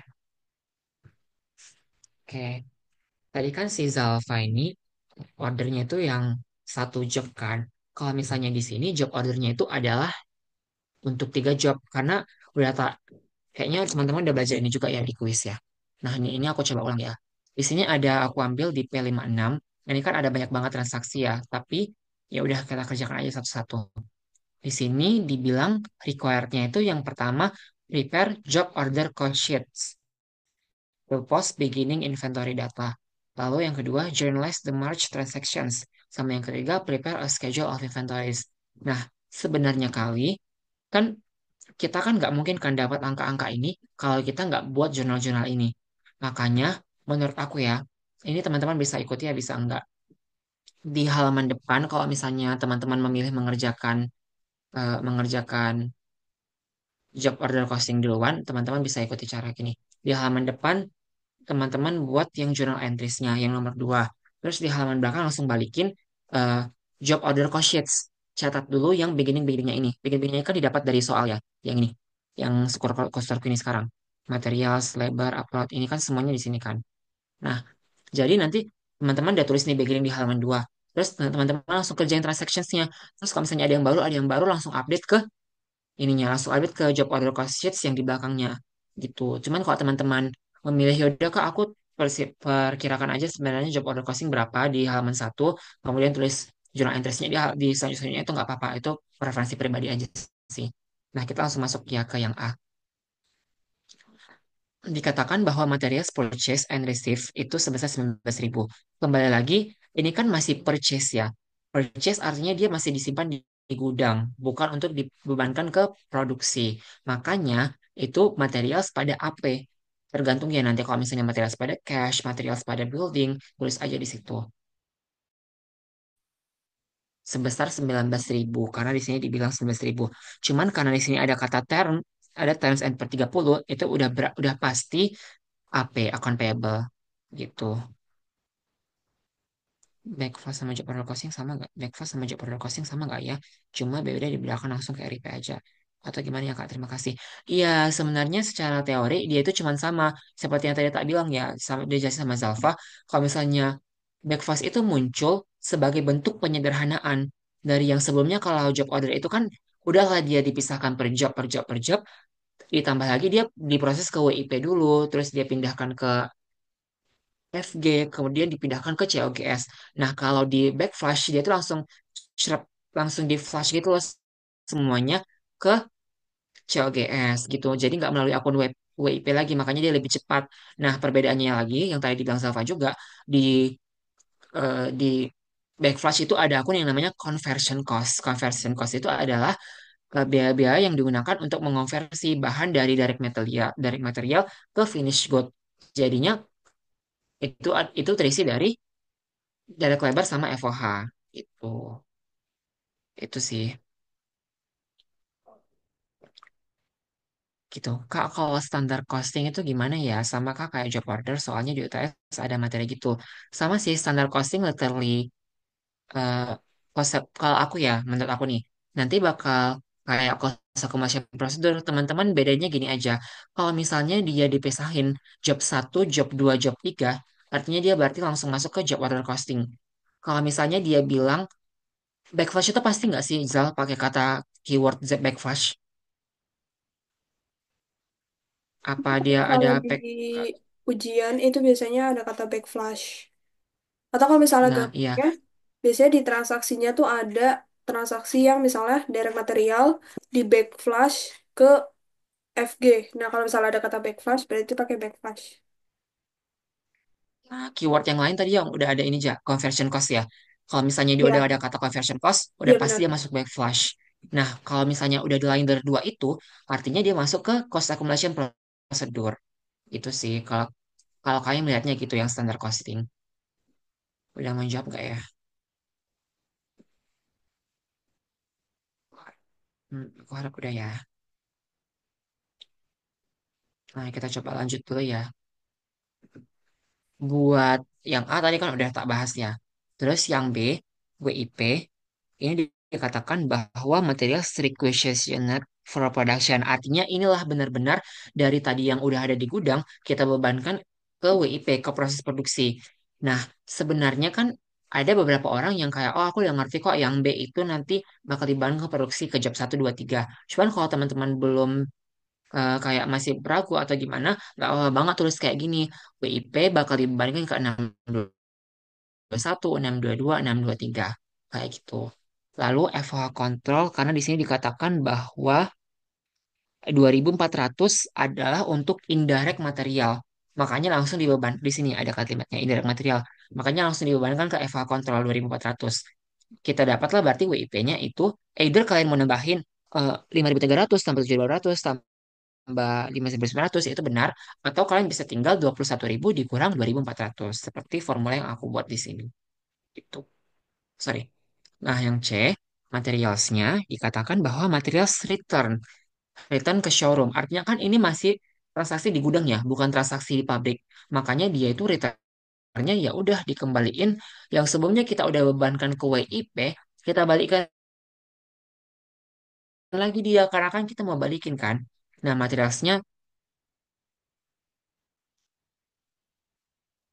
hah, yang C, just return.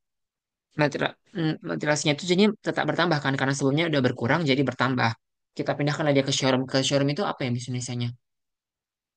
Mungkin mirip gudang, mirip juga dengan workshop atau gitu-gitu. Pokoknya itu masih tempat kita lah.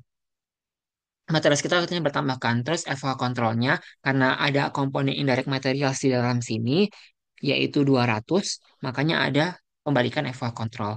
Itu. Cuman ini aja sih berarti. Itu.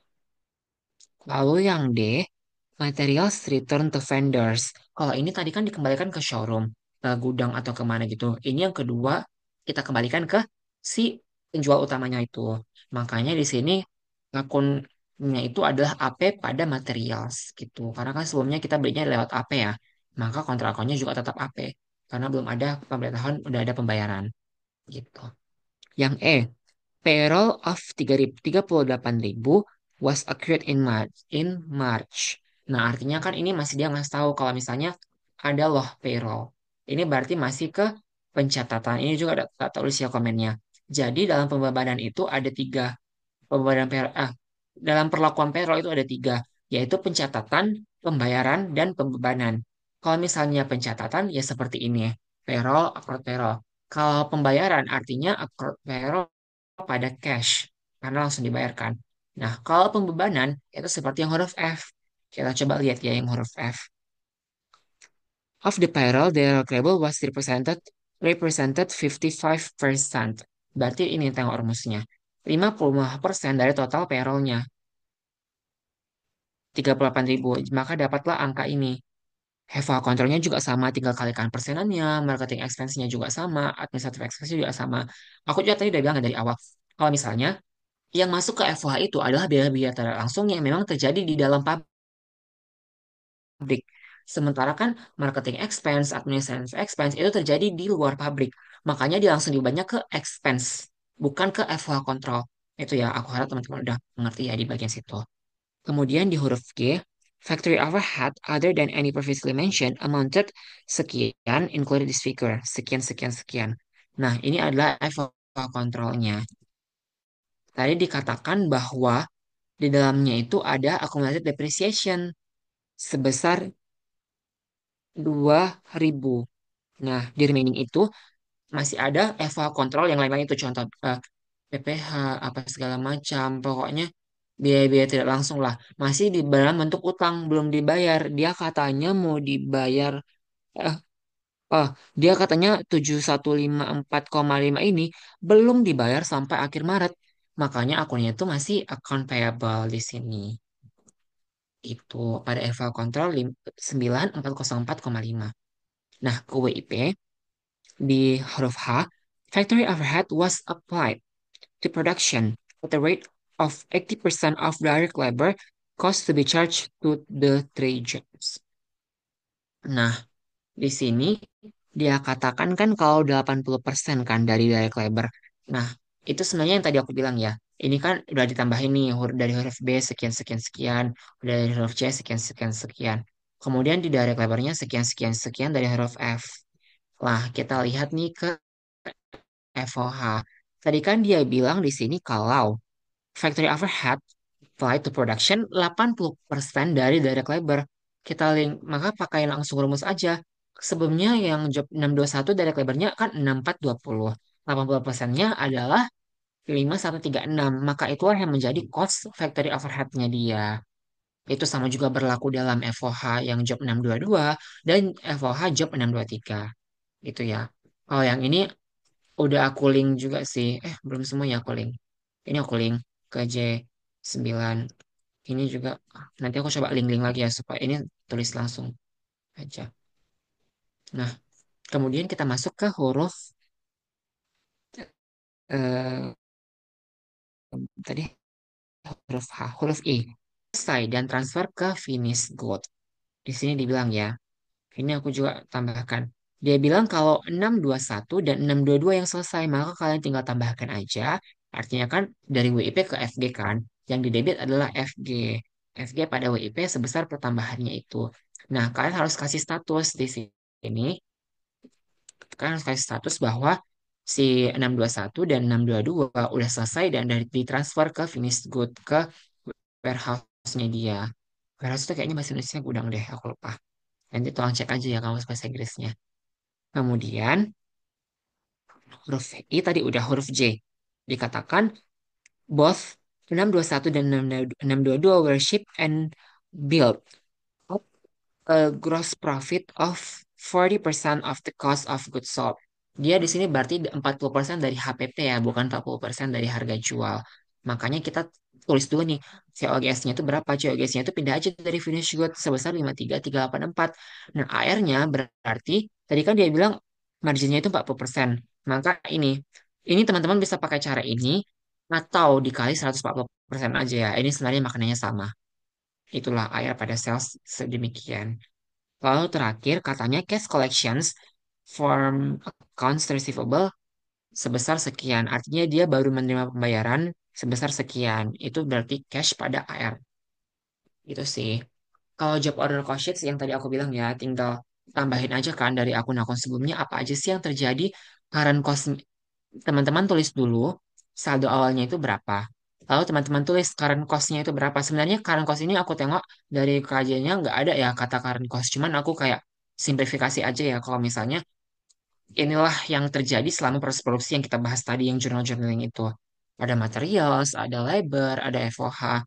Lalu kita totalnya ini jangan lupa tambahkan dengan beginning-nya. Nah, itu dia, tambahkan dengan beginning. Kemudian tulis statusnya.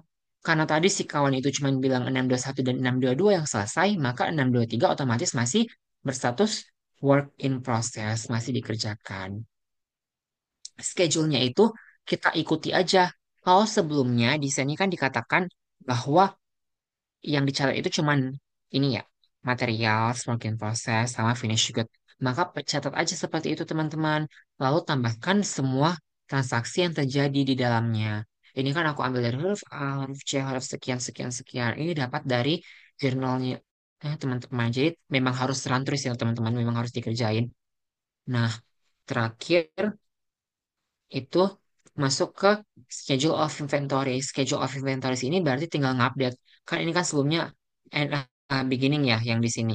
Kemudian teman-teman cuma perlu ubah itu ke ending, yaitu ini. Ambil dari angka-angka ini ya.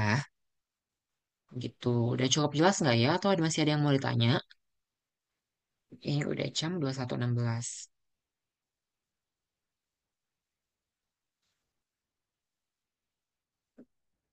Udah cukup jelas atau tadi yang request job order costing ada pertanyaan atau memang udah selesai? Selagi masih ada waktu nih. Selagi aku sama Zalfa belum magang di KPMG.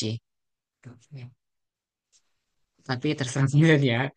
Kalau misalnya kalian aman, aman, oke. Kalau misalnya kalian mau nanya lagi sama aku sama Zalfa, boleh,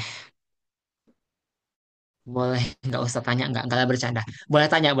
Tapi kalau misalnya nggak mau di sini, boleh banget ya nanti PC ke kami berdua. Gitu. Ada yang mau nanya lagi atau udah selesai? Kami tunggu sampai lewat 21.18 saja ya. Oh, baik. Kak mau tanya tips ngerjain akbi gimana? Nomor satu nih, kalian besok hari Minggu kalau kalian Kristen kalian gereja. Jangan pula kalian nggak gereja demi belajar. Karena itu salah weh, hati kalian langsung nggak tenang. Kalau kalian Islam, puasa kalian. Kalian jangan mokel. Terus kalian berdoa, kalian sholat. Itu dulu yang pertama. Kalau kalian agama lain nggak tahu lagi weh gimana ibadahnya. Cuma dia tunaikan aja ibadah kalian. Nah, terus tips yang kedua, tergantung ini sih, tergantung masing-masing sih. Kalau misalnya job order costing yang tadi caraku ya, itu balikin kertasnya. Sebenarnya aku nggak tahu ya buat dirobek atau nggak kertas jawaban. Cuman ya tadi save aja ya. Jadi tinggal balikin di halaman satu kalian buat kalian akumulasikan buat journal entries. Halaman dua kalian akumulasikan buat job order cost sheet sama schedule of inventories kayak gitu. Kalau misalnya dari yang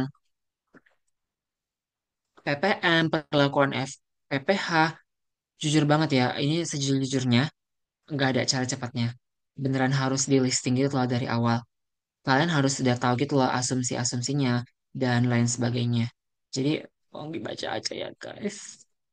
Kalau kalau cost accumulation prosedur, kayaknya buat di account deh, ya nggak sih Zal? Atau nggak krusial di account bagi kamu?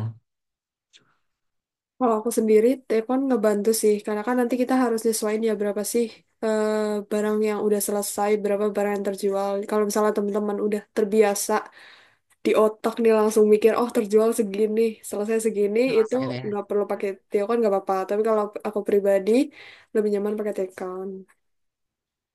Oh, nah, tapi ini sih teman-teman, aku nggak tahu ya pemberat bentar. Karena dia di sini dibilang siapkan di accounts ya. Tapi kalau misalnya dia nggak bilang ada di accounts dan bilang memang harus ada memang jurnalnya aja, maka selesaikan dulu jurnalnya. Karena s- it- istilah siap gak siap kumpul kalian itu beneran guys. Banyak dosen yang kalian nulis akunnya, terutama ini Pak Pri ya. Pak Pri kan cukup baik hati dan panjang sabar, murah rezeki dan berlimpah kasih setia ya. Karena itu kalau misalnya kalian tulisnya akun-akunnya ini, aku percaya banget sih Pak Pri udah cukup mengerti dengan kita sebagai manusia biasa yang penuh dosa ini gitu. Jadi usahakan kalau misalnya udah di akhir-akhir udah selesai aja nama akunnya. Yang penting selesai gitu loh nama akunnya kalian udah ngerti konsepnya. Kan tadi dari Bang Salva ya, angka bisa diasumsi gitu. Terus kalau misalnya kalian udah kayak, aduh bad mood kak, udah bener-bener 5 menit lagi, aku tapi mau selesaikan asumsi-asumsi ini gimana? Ya udah kalian tulis aja. Aku kemarin ini dapat tips gak sih dari asis kita yang kemarin, Zal? Kalau misalnya kalian lagi bingung atau kalian lagi mas nulis, ya udah asumsi aja. Aku pengen WIP-nya sekian deh. Aku pengen idealnya sekian deh. Kalau udah sampai itu nggak apa-apa kayak gitu. Tapi itu agak-agak risky ya. Cuman ya udahlah.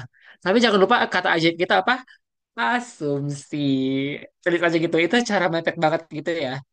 Usahakan kalian jangan terlalu bertele-tele di gambar kotak. Karena nggak ada yang mau menilai kotak kalian ini. Orang menilai isinya. Gitu Itu sih tips and trick menghadapi akuntansi biaya. Gitu. Ada lagi nggak guys yang Oh iya, mau aku mau ditanya? tanya dong, kalian Betul, Akbi Zal. sama Papri open book nggak UTS-nya?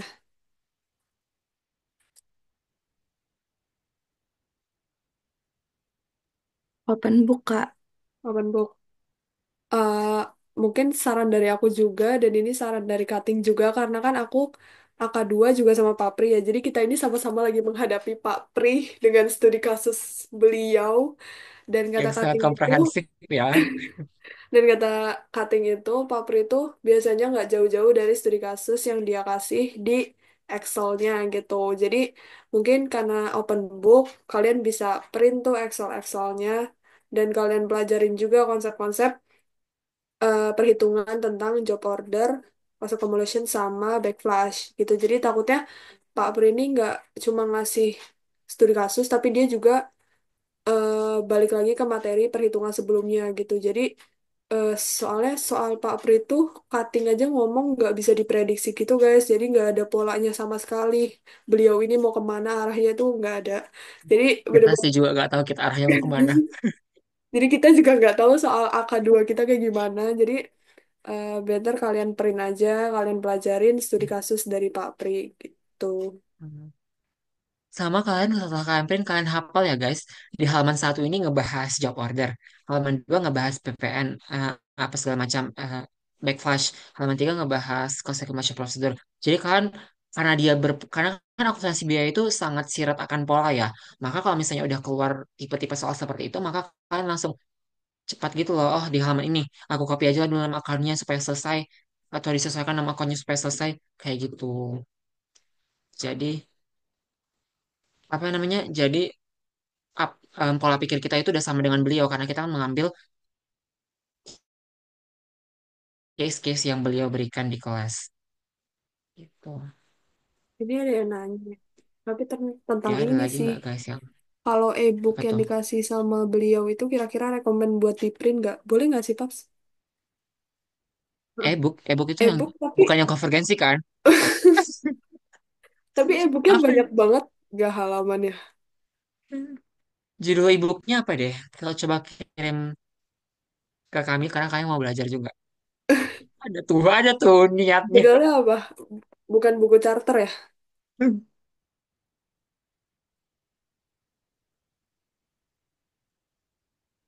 Apa disertasinya beliau? Enggak kan? Apa? Introvert. Oh, random. Intelligence. Mungkin kalau misalnya ibunya bisa ngebantu, harusnya boleh nggak sih, Paps? Di print. Kemarin tuh beliau bilang nggak apa-apa kan kalau Kalau misalnya di ngeprint kan? print, iya. Iya. Beliau bilang sih nggak, printnya itu nggak harus tulisan tangan ya, nggak harus misalnya dari catatan atau Iya, gimana. bisa Jadi Excel. kalau teman-teman mau, teman-teman juga nggak mungkin kan ngeprint ebook yang sedemikian, maka ngeprint itu dari yang tiga materi ini aja, job Tapi kalau order. misalnya kamu mau ngeprint e-booknya dan kamu siap mengeluarkan pos, ya terserah. Gitu. Terus kalau kamu mau kena PPh tiga nggak lah, orang pribadi nggak mau PPh tiga, just percetakan. Jadi harusnya boleh sih guys kalau di print gitu. Karena aku juga ngeprint kok. Ya kamu kan ini Udah. EYC. Udah lanjut. Ada lagi yang mau ditanya? Oh, aku ada yang nanya nih. Kak, kakak pakai ring light ya? Ya guys, aku pakai ring light. Makanya warnanya itu ganti-ganti ntar. Dadah. Gak ada yang bertanya sama aku. Udah, atau kita wrap up nih. Kita jump out. Kalau nggak ada yang mau nanya. Udah sih, dari kami itu aja ya guys. Mohon doanya. Semoga UTS kami juga berhasil sama seperti UTS kalian. Dan semoga kami menghadapinya dengan cukup sabar dan cukup waras. Itu sih dari kami. Kami kembaliin ke TC. Oh enggak, dari Zalfa dulu ngomong. Ya mungkin aku nyampein aja. Makasih banget udah ikutin Luthor sampai jam segini. Makasih yang udah bertahan ini 19 orang. Kurangin 3 4 sama Karin berarti 15 ya. Itu keren banget kalian guys. Good luck buat UTS-nya. Semoga dapat A. Dan kita saling berdoa untuk menghadapi soal Pak Pri. Karena aku juga lagi berusaha untuk memahami studi case-nya Pak Pri. Jadi semoga good luck UTS-nya. Semangat dapat A bisa. Oke, mungkin dikembaliin ke Karin. Thank you.